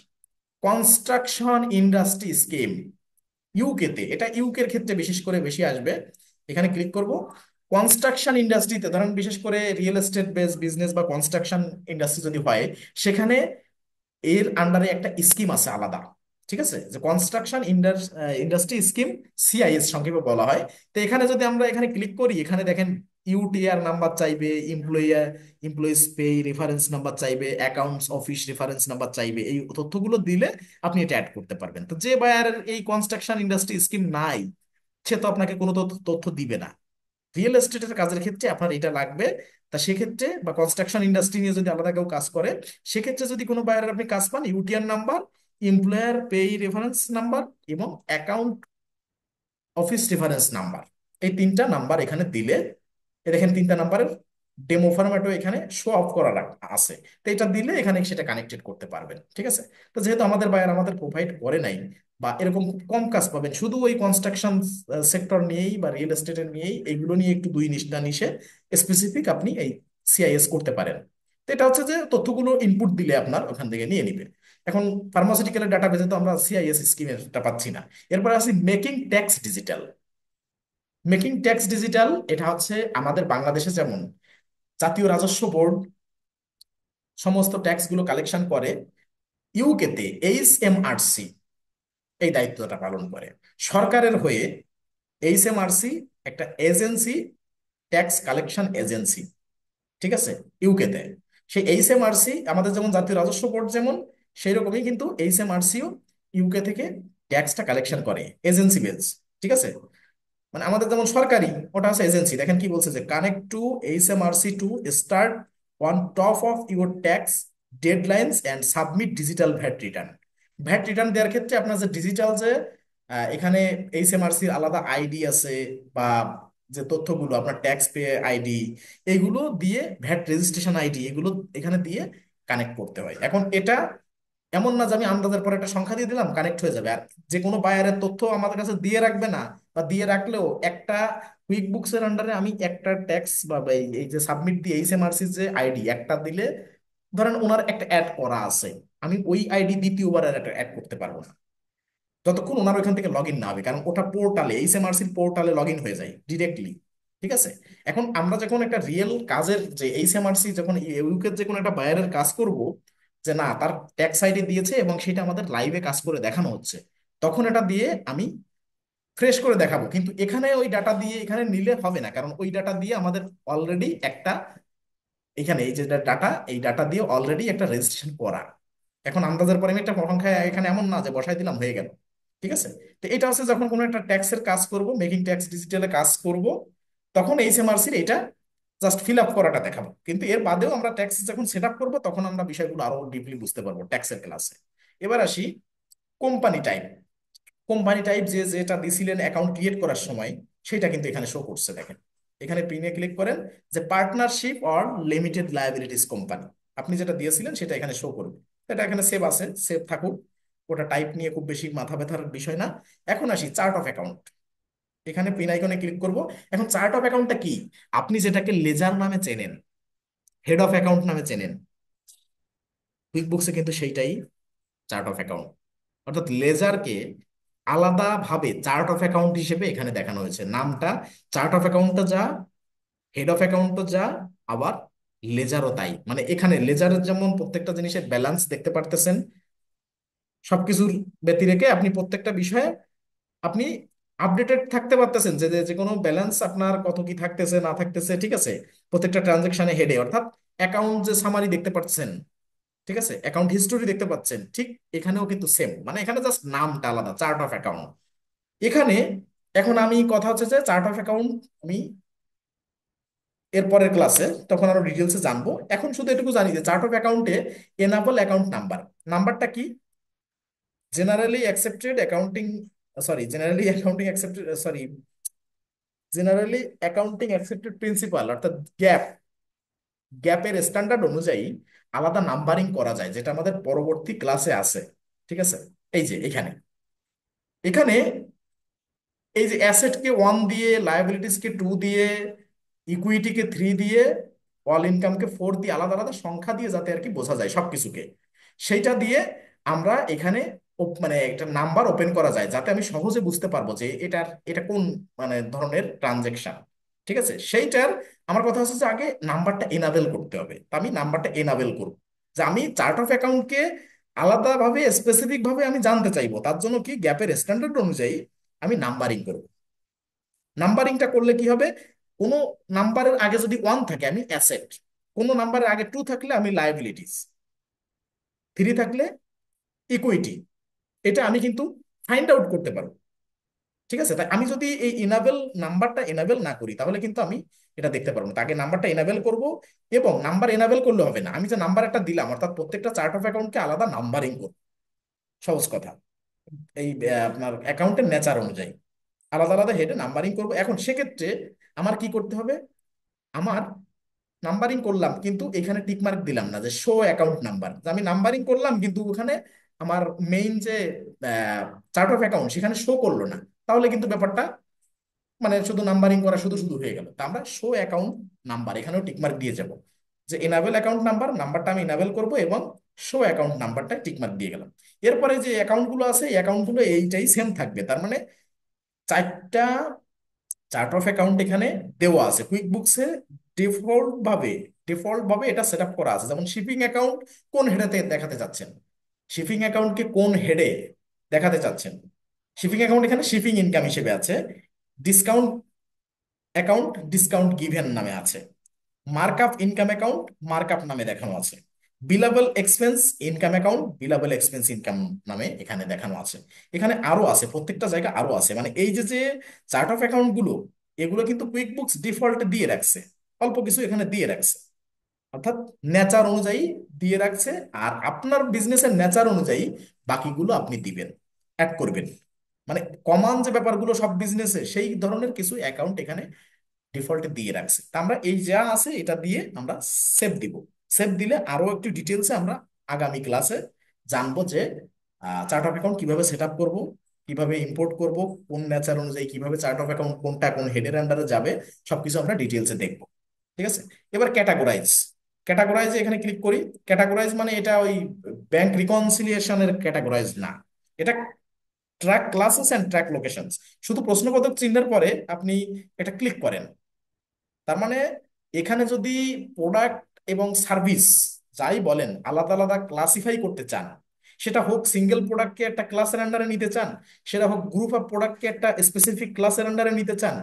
ধরেন একটা প্রতিষ্ঠানে কসমেটিক্স আইটেম আছে পাঁচটা, পাঁচটা কসমেটিক্স আইটেম আছে, সেই পাঁচটাকে কসমেটিক্স আইটেম নামে একটা নামে আলাদা একটা ক্লাস করতে পারেন। যে প্রোডাক্ট পাঁচটা, কিন্তু ওই পাঁচটা একটা ক্লাসিফাই মানে প্রোডাক্ট হিসেবে দেখাতে পারেন। আবার পাঁচটা প্রোডাক্টকে আলাদা আলাদা নামে আলাদা আলাদা ক্লাসিফাই করতে পারেন।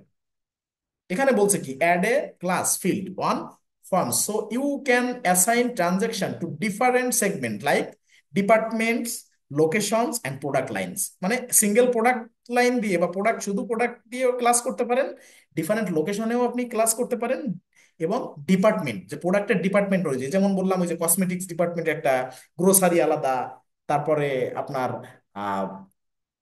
ডিপার্টমেন্টাল আলাদা, এইভাবে আলাদা আলাদা কিন্তু আপনি রাখতে পারেন। গেল। এবার আসে কি এটা ক্লাস যেমনটা, লোকেশনও কিন্তু এটার ভিতরে অন্তর্ভুক্ত আছে। এবার আবার ট্র্যাক লোকেশনে যদি যান, add a location field on form so you can assign transaction to different location like store, sales region and countries। Location অনুযায়ী এই প্রত্যেকটা ক্লাস এবং লোকেশন নিয়ে আলাদা ট্রানজেকশন আছে, অর্থাৎ ইনভয়েসও আছে, এক্সপেন্সও আছে, যাতে আমরা ওইটা যখন প্র্যাকটিক্যালি করব তখন আরেকটু ডিপলি জানতে পারবো। মার্কআপ শো করে না কেন? মার্কআপ শো করে না কেন? মার্কআপ তো এই যে মার্কআপ, আমরা তো সেট আপ করলাম। যাই হোক, এরপরে আছে কি ট্র্যাক লোকেশন। লোকেশনে যে আমরা ধরেন স্বপ্ন সুপার শপ, যেটা দিয়ে উদাহরণ দিলে আপনারা ভালো বুঝবেন, যে স্বপ্ন সুপার শপের একটা লাইসেন্স আছে, তাদের প্রতিষ্ঠানের ধরেন কোম্পানি একটা লাইসেন্স, তাদের ওই লাইসেন্স একটা, অর্থাৎ তাদের ঢাকার ধরেন 10টা জায়গায় 10টা আউটলেট আছে সাপোজ। এখন স্বপ্ন সুপার শপ যদি চায় যে আমি 10টা লোকেশন থেকে আলাদা আলাদা কোন লোকেশন থেকে কত প্রফিট লস হচ্ছে এটা আমি ট্র্যাক করব লোকেশন ওয়াইজ, এবং লোকেশন ওয়াইজ কোন ক্যাটাগরির প্রোডাক্টের উপরে কত প্রফিট এন্ড লস হচ্ছে সেটা আমি জানবো। তাও কিন্তু ওই লোকেশন অনুযায়ী যদি প্রত্যেকটা প্রোডাক্টকে ট্র্যাক করা হয়, ধরেন আমার গুলশান ব্রাঞ্চ থেকে কত প্রফিট এন্ড লস হচ্ছে, তারপরে ধানমন্ডি ব্রাঞ্চ থেকে কত প্রফিট এন্ড লস হচ্ছে, মানে প্রত্যেকটা এরকম যে লোকেশন ওয়াইজ যদি আমি রিপোর্ট জেনারেট করতে চাই, তাহলে আমার লোকেশন অনুযায়ী ট্রানজেকশন গুলো রেকর্ড করা লাগবে। ঠিক আছে। এর জন্য আমার এটা অন করা লাগবে এবং এটাও অন করা লাগবে ক্লাস অনুযায়ী। এখন ক্লাস যখন আমি অন করব, দেখেন এখানে বলছে warn me when a transaction isn't assigned a class. যে আমি ক্লাসিফাই করতে চাচ্ছি, তাও আমি ওপেন করলাম এই পারমিশনটা, আমি মানে এই ফাংশনটা সেট আপ করলাম।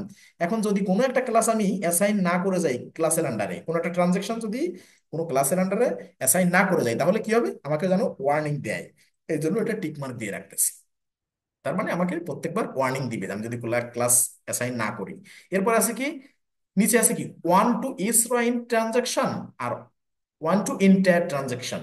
আপনি এক লাইনের ভিতরে ট্রানজাকশন রাখতে চান নাকি প্রত্যেকটা লাইনে আলাদা আলাদা ট্রানজাকশন রাখতে চান? তাহলে এখানে যখন ক্লাস ওপেন করবেন তখন ওয়ান টু ইন ট্রানজাকশন এটা ওপেন করে তারপরে আপনি সেভ করতে পারবেন। আর লোকেশন সেভ করতে গেলে শুধু অন করলেই তারপর সেভ করতে পারবেন। ঠিক আছে? তো এই দুইটা বিষয়ে আমরা আর একটু ডিটেলসে জানবো যখন ক্লাস করব, তখন এসে এখানে দেখাই গেলাম এখানে থেকে অফ করে রাখতেছি, কারণ ওই সময় অন করলে আর একটু মনে থাকবে বেশি। এখন ডিপলি একটু জানলেন, তখন প্র্যাকটিক্যালি আর একটু জানবেন। এখন অফ থাকবে, আমরা একটু সেভ করব। এখন ট্র্যাক ক্লাসেস এন্ড লোকেশন এখন অফ ওপেন করব না। কেন করব না? তো তখন আরেকবার যখন ওপেন করতে আসবো, তখন মানে চূড়ান্ত ভাবে আর একটু অ্যাপ্লিকেবল ভাবে মনে থাকবে। ঠিক আছে? এখন আসি ক্যাটাগরাইজে, আমরা কোনো কিছু অন করলাম, অফ রাখলাম। এবার আসি অটোমেশন। অটোমেশন এখানে ক্লিক করি। অটোমেশন বলতে আগে বিষয়টা বোঝেন যে আপনি ধরেন কোনো একটা ইনভয়েস করছেন, তো ইনভয়েসের টার্ম ছিল নেট 30 ডেজ। যদি এই অটোমেশন অন থাকে, এই যে যে তিনটা ওয়ান আছে, এই 30 ডেজের পরে আপনি যদি টাকাটা না পান, অনেক ক্ষেত্রে তো 30 দিনে আমাকে টাকা পাওয়া যায় না, ওভার ডিউ হয়ে যায়। এখন এই অটোমেশন এখানে ওয়ান থাকার কারণে, অটোমেশন এখানে ওয়ান থাকলে কি করবে, ও আপনাকে অটোমেটিক্যালি ওই 30 দিনের দিন আপনি টাকা ফিজিক্যালি হাতে পান না পান, ধরেন কোনোটা আপনার ওভার ডিউতে পড়ে গেল, যে 50% পেমেন্ট আপনি ওনার কাছ থেকে পেলেন, আপনার সে কাস্টমারের কাছে ধরেন 10,000 টাকা পাওনা ছিল, ইনভয়েস ছিল নেট 30 ডেজ। উনি 30 ডেজের দিন আপনাকে 1500, মানে সরি 15,000, সরি 5,000 টাকা দিল, আর 5,000 টাকা ওভার ডিউতে থাকলো। এখন এই অটোমেশন কি করবে, 10,000 টাকাকেই পেমেন্ট দেখায় দেবে। ঠিক আছে? অর্থাৎ 10,000 টাকাকেই রিসিভ পেমেন্ট দেখাবে। তাতে কি হবে? তাতে কিন্তু ক্ষতি হবে ফিনান্সিয়াল ব্যাপারে। অটোমেশন জেনে না জেনে মানে করা ঠিক না। এখন দেখেন এখানে কি কি আছে, prefill form with previously entered content, মানে এটা অটোমেটিক্যালি প্রিফিল হয়ে যাবে। ঠিক আছে? উইথ প্রিভিয়াসলি এন্টার্ড কন্টেন্ট, মানে আমার প্রিভিয়াসলি যদি কোনোভাবে আমার কোনো একটা ইনভয়েস রেকর্ড করা থাকে, সেটা 30 দিনে যদি আমার দেওয়া থাকে নেট 30 ডেজের শর্ত, তার ভিতরে যদি আমি নাও পাই, তাও এটাকে প্রিফিল দেখাবে। এরপর আছে কি automatically apply credit. Credit automatically apply দেখাচ্ছে। এরপরে অটোমেটিক্যালি অ্যাপ্লাই বিল পেমেন্ট। ধরেন 30 দিন টার্মে কাউকে, আপনার কোনো একজন সাপ্লায়ারকে বিল দেওয়ার কথা ছিল, আপনি 30 দিনের দিন তার 50% দিয়েছেন, আর 50% দেন নাই, সে পুরোটাই পেমেন্ট করা দেখা দেবে। এই অটোমেশনটা কাদের জন্য? কাদের জন্য? যাদের মানে যে মানে ন্যাচারাল বিজনেসে মানে সবকিছু মানে একদম পাই টু পাই সবকিছু ওকে থাকে। যেমন মনে করেন যে এই ডেটে তো এই ডেটে, মানে কোনো কথার নড়চড় থাকে না, যে যে ন্যাচারাল বিজনেসে বা যাদের সাথে, তারা রাখতে পারে। এটা কুইক বুকস অপশন দিয়ে রাখছে, আপনাকে বলে নাই যে সব আপনি ওপেন করে রাখেন। এটা আমরা প্রত্যেকটাই অফ করে রাখবো, যেহেতু ফাইন্যান্সের সাথে জড়িত এটা। আমরা এই প্রত্যেকটা অটোমেশনে সবগুলোকে অফ করে রাখবো। এটা কখনো অন করবো না। অন করলে অটোমেটিক্যালি পেমেন্ট দেখায় দিবে, অটোমেটিক্যালি ক্রেডিট অ্যাপ্লাই হয়ে যাবে, অটোমেটিক্যালি প্রিফিল হয়ে যাবে যে কোনো ট্রানজাকশন। ঠিক আছে? এবার প্রজেক্ট। প্রজেক্ট কি? আমরা ক্লিক করি। প্রজেক্ট হচ্ছে আপনি যেমন প্রত্যেকটা প্রতিষ্ঠানে যে বাই সেল সম্পর্কিত, অর্থাৎ পারচেজ সেলস যে ট্রানজেকশন গুলো হয়, এটা তো প্রত্যেকটা কাস্টমারের সাথে আলাদা হয়। কিন্তু কোনো কাস্টমার সাথে যদি আপনি আলাদাভাবে কোনো প্রজেক্ট বেস কাজ করেন, যে আমার কাস্টমার আমার কাছ থেকে বাল্ক আকারে প্রোডাক্ট কেনে, ধরেন মাসে 2 বার 3 বার 4 বার প্রোডাক্ট কিনলো, কিন্তু কোনো একটা প্রজেক্ট বেস কাজ মানে কাজ যদি আমি করি কাস্টমারের সাথে বা আমার সাপ্লায়ারের সাথে কোনো কিছুতে, প্রজেক্ট বেস মানে তার আলাদা একটা মানে প্রজেক্ট অ্যাসাইন করা থাকবে, সেখানে আমরা একটা চুক্তির মাধ্যমে সেখানে কাজ করব। কোনো কাস্টমারের সাথে, স্পেসিফিক কোনো কাস্টমার হতে পারে, গ্রুপ অফ কাস্টমার নিয়েও হতে পারে। ঠিক আছে? এইরকম ভাবে যে প্রজেক্ট ওয়াইজ যে কাজ, সেটা যদি আমি এখান থেকে অফ রাখি এবং সেভ দিই, তাহলে প্রজেক্ট আমি রেকর্ড করতে পারবো না quick books. Quick books project record করতে পারবো না। যেটা যদি ওয়ান রেখে সেভ করি, তাহলে প্রজেক্ট কাজ করতে পারবো। তো আমরা প্রজেক্ট যেহেতু কাজ করবো, দেখেন প্রজেক্ট অন করলাম। অন করলে এবার দেখেন রিলোড নিবে, অটোমেটিক্যালি রিলোড নিবে। আপনাদেরও তাই, প্রজেক্ট অন করবেন তখন সাথে সাথে রিলোড নিবে।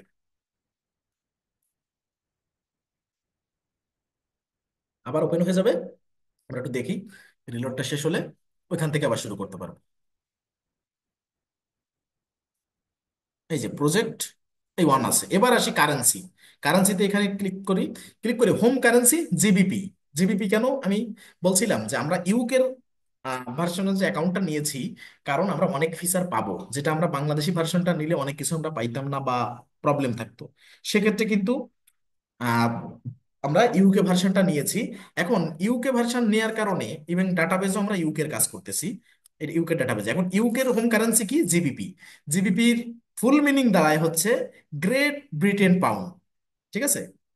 আবার ব্রিটিশ পাউন্ড স্টার্লিং, আবার সংক্ষেপে জিবিপি, আবার শুধু পাউন্ড। মানে তিন চারটা নামে যে যেমন ডাকে, কিন্তু স্ট্যান্ডার্ড মান কি? British pound sterling. তার মানে আপনার যদি মনে হয় জিবিপি, এটা সংক্ষিপ্ত রূপ কি, তখন বুঝবেন যে গ্রেট ব্রিটেন পাউন্ড। আর ব্রিটিশ পাউন্ড স্টার্লিং, এটাকে কিন্তু মূল নাম, যে পূর্ণ নাম যদি রাখেন তাহলে ব্রিটিশ পাউন্ড স্টার্লিং, সংক্ষেপে জিবিপি বলতে পারেন, পাউন্ড বলতে পারেন। ঠিক আছে, পাউন্ড আবার শুধু যে একটা দেশেরই না, বিভিন্ন দেশে পাউন্ডটা আছে। ডলারটা যেমন বিভিন্ন দেশে আছে বিভিন্ন নামে, ঠিক আছে, সেরকম কিন্তু আপনার এখানে পাউন্ডও আছে। এই জন্য জিবিপি বললে স্পেসিফিক ভাবে আপনার গ্রেট ব্রিটেন পাউন্ড বা ব্রিটিশ পাউন্ড স্টার্লিং বলা যাবে। এখন আমার হোম কারেন্সি, এটা কিন্তু আমি চেঞ্জ করব না। দ্বিতীয়ত, মাল্টি কারেন্সি। ধরেন আপনি জিবিপিতে বিজনেস করতেছেন বা পাউন্ডে বিজনেস করতেছেন, আপনি কি শুধু জিবিপির ভিতরে সীমাবদ্ধ থাকবেন? যদি আপনি ইউএসএ কোনো কাস্টমারকে আপনি প্রোডাক্ট সেল করেন তার কাছে, আবার কানাডিয়ান কোনো মানে বায়ার মানে আপনার সাপ্লায়ার কাছে থেকে আপনি প্রোডাক্ট কেনেন, তা সেক্ষেত্রে কি করবেন? সেক্ষেত্রে কি শুধু আপনার জিবিপিতেই সবাই বিজনেস করবে? তারা তো তাদের কারেন্সিতে বিজনেস করতে অভ্যস্ত হবে। সেক্ষেত্রে কি হবে? আমার মাল্টি কারেন্সিটা ওপেন করতে হবে। মাল্টি কারেন্সিতে একটু ক্লিক করে দেখি, দেখেন কি বলে। এনে অনেক কথা আছে। শুধু নিচেই বলা আছে, I understand I can't undo multi currency, যে আমি জানলাম বা বুঝলাম যে আমি একবার যদি মাল্টি কারেন্সিটা অন করি এই শর্তগুলো মেনে নিয়ে, তাহলে আমি কখনো আর মাল্টি কারেন্সিটা অফ করতে পারবো না। তার মানে মাল্টি কারেন্সি একবার অন করলে কুইক বুকসে অন্তত আর কোনো দিন, সে আপনি সাবস্ক্রিপশনে না জানেন, মাল্টি কারেন্সি আর কখনো আপনার অফ করা যাবে না। শুধু পয়েন্টগুলো দেখেন, you can't turn it off. আপনি একবার যদি আপনি মাল্টি কারেন্সি ওপেন করেন, তাহলে আপনি কখনো এটাকে বন্ধ করতে পারবেন না। You can't change your home currency, তখন আপনার হোম কারেন্সিও চেঞ্জ করতে পারবেন না। Extra field, columns and more are added to QuickBooks, তখন এক্সট্রা আরো অনেক ফিল্ড, অনেক কলাম, আরো অনেক কিছু নতুন নতুন অ্যাড হবে কুইক বুকসে। এবং some features may no longer be available, এবং কিছু ফিচার অ্যাভেলেবেল আর থাকবে না। এখন এইটা অফ থাকবে। মাল্টি কারেন্সি আমরা যখন প্রয়োজন হবে তখন আমরা ওপেন করব। কারণ কি, এখানে বলছে দেখছেন যে সাম ফিচার আর নো লঙ্গার অ্যাভেলেবেল। তা আমরা সেই ফিচারগুলো একটু পরিচিতি দেখি যে কি ধরনের ফিচার। তা আমরা এই মাল্টি কারেন্সি অফ করে কিছু কাজ করব, যখন ঠিক মাল্টি কারেন্সি আমার লাগবে তখন আমি এটা ওপেন করব। আপাতত অফ থাকবে, শুধু দেখাই দিলাম। এবং রিমাইন্ড করে নিয়েন যে মাল্টি কারেন্সি একবার ওপেন হলে আর অফ হবে না। ঠিক আছে, দেখেন মাল্টি কারেন্সি সেটিং করার পরেও এরকম একটা রিলোড নিবে। তাহলে কোথায় কোথায় রিলোড নিল? এক হচ্ছে প্রজেক্ট অন করার পরে রিলোড নিল। এরপরে মাল্টি কারেন্সি ওইখানে, অর্থাৎ কারেন্সিতে ক্লিক করে একটু এডিট করতে গেলে, আমি সেভ করি আর না করি, মাল্টি কারেন্সি ওপেন করি আর না করি, আমার রিলোড নিবে। তাহলে এখানে কিন্তু যা আছে তাই। ঠিক আছে, এই অবস্থায় সেভ করা আছে। ঠিক আছে, এবার কিন্তু আর রিলোড নেয়নি, ওই আবার নিয়ে নিল। হুম। যাক, মাল্টি কারেন্সি আপনি যখন ভবিষ্যতে অন করবেন, যখন সেট আপ করবেন মাল্টি কারেন্সি, তখনও রিলোড নিবে। এখন আমরা বাকি যে পোর্শনটুকু আছে অল্প, সেটুকু একটু দেখি।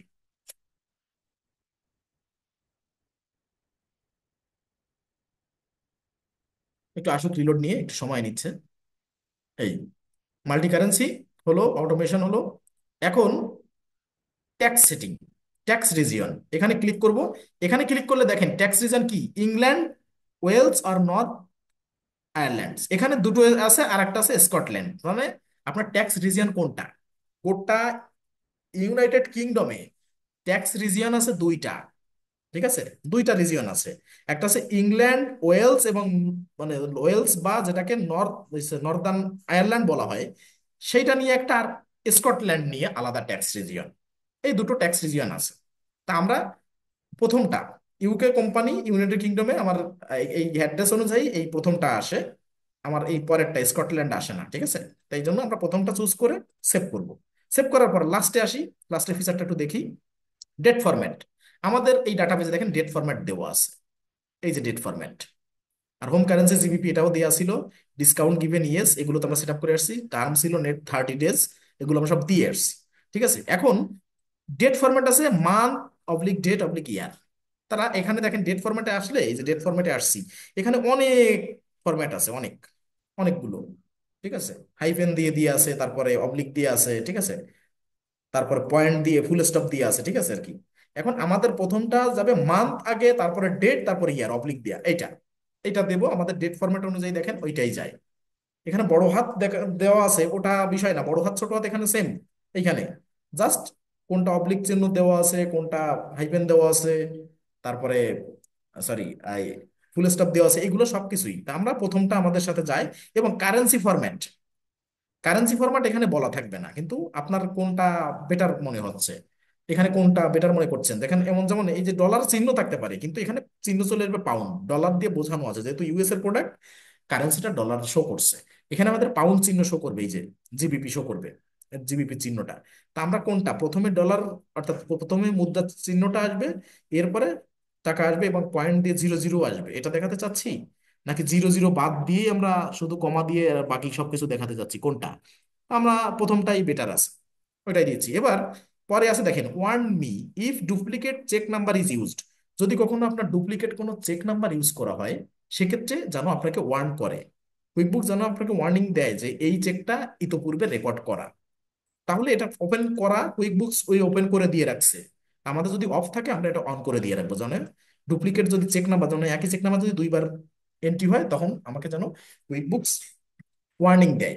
তাহলে একটা মনে রাখার বিষয় দিলাম। এরপরে কি, ওয়ার্ন মি, সরি, এই যে warn me when I enter a bill number that's already been used for that supplier.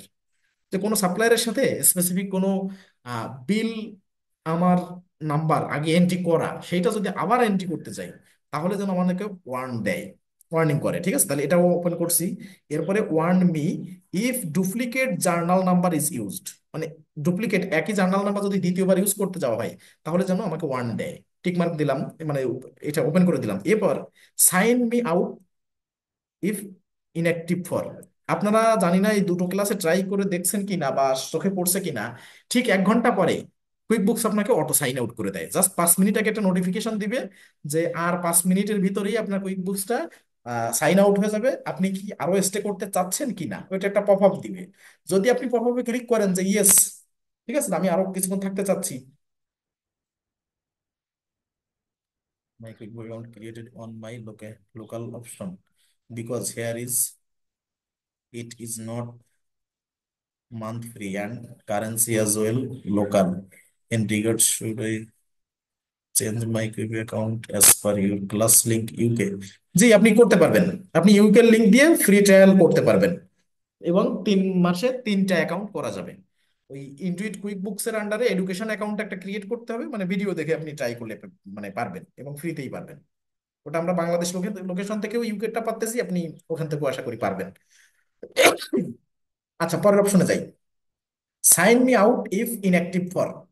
যে আপনি দেখতেছেন যে হঠাৎ করে কুইক বুকসে কাজ করতেছেন, তার 1 ঘন্টার ভিতরে আপনি সাইন আউট হয়ে যাবেন অটো। জাস্ট 5 মিনিট আগে একটা রিমাইন্ডার দেবে যে আপনি কি আরো স্টে করতে চাচ্ছেন, 5 মিনিটের ভিতরে আপনার এখান থেকে সাইন আউট করে দিবে। এখন আপনি যদি ওইখানে ক্লিক করেন 5 মিনিটের এখানে, যে না আমি আরো স্টে করতে চাচ্ছি, তাহলে আপনি আরো 1 ঘন্টা ক্লিক মানে থাকতে পারবেন। কিন্তু যদি আপনি এমন হলো যে এখন কাজ করতে করতে উঠে গেছিলেন, 1 ঘন্টা পরে ঠিক সাইন আউট করে দিয়েছে, তাহলে কিন্তু আপনি পরে এসে আবার লগ ইন করতে হবে। কিন্তু এখানে 1 ঘন্টায় কি সর্বোচ্চ না, এখানে 3 ঘন্টা সর্বোচ্চ, এই জন্য 3 ঘন্টা দিয়ে রাখতেছি।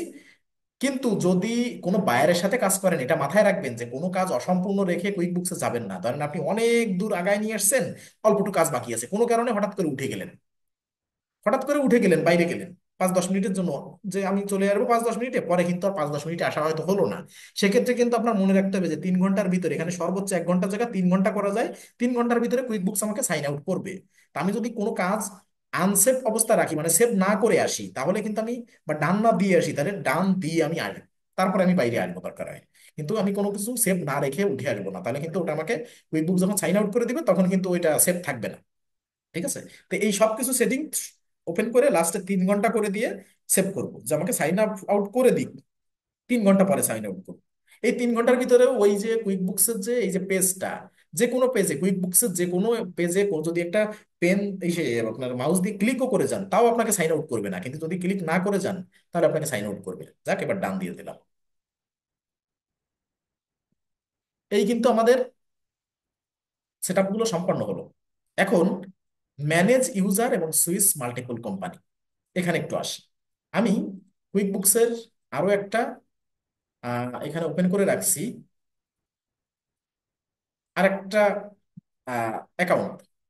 আমি, আপনাদের তো কাজ করতে হবে বায়ারের অ্যাকাউন্টের অ্যাক্সেস নিয়ে, এটা হচ্ছে বায়ারের অপশন। অর্থাৎ বায়ারের অ্যাকাউন্টে আপনি যখন কাজ করবেন, আপনার মনে হতে পারে যে বায়ারই তো অ্যাক্সেস দিবে, তো এটা আমার শেখার কি আছে?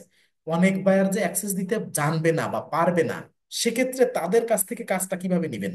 তার মানে কি কাজ নিবেন না?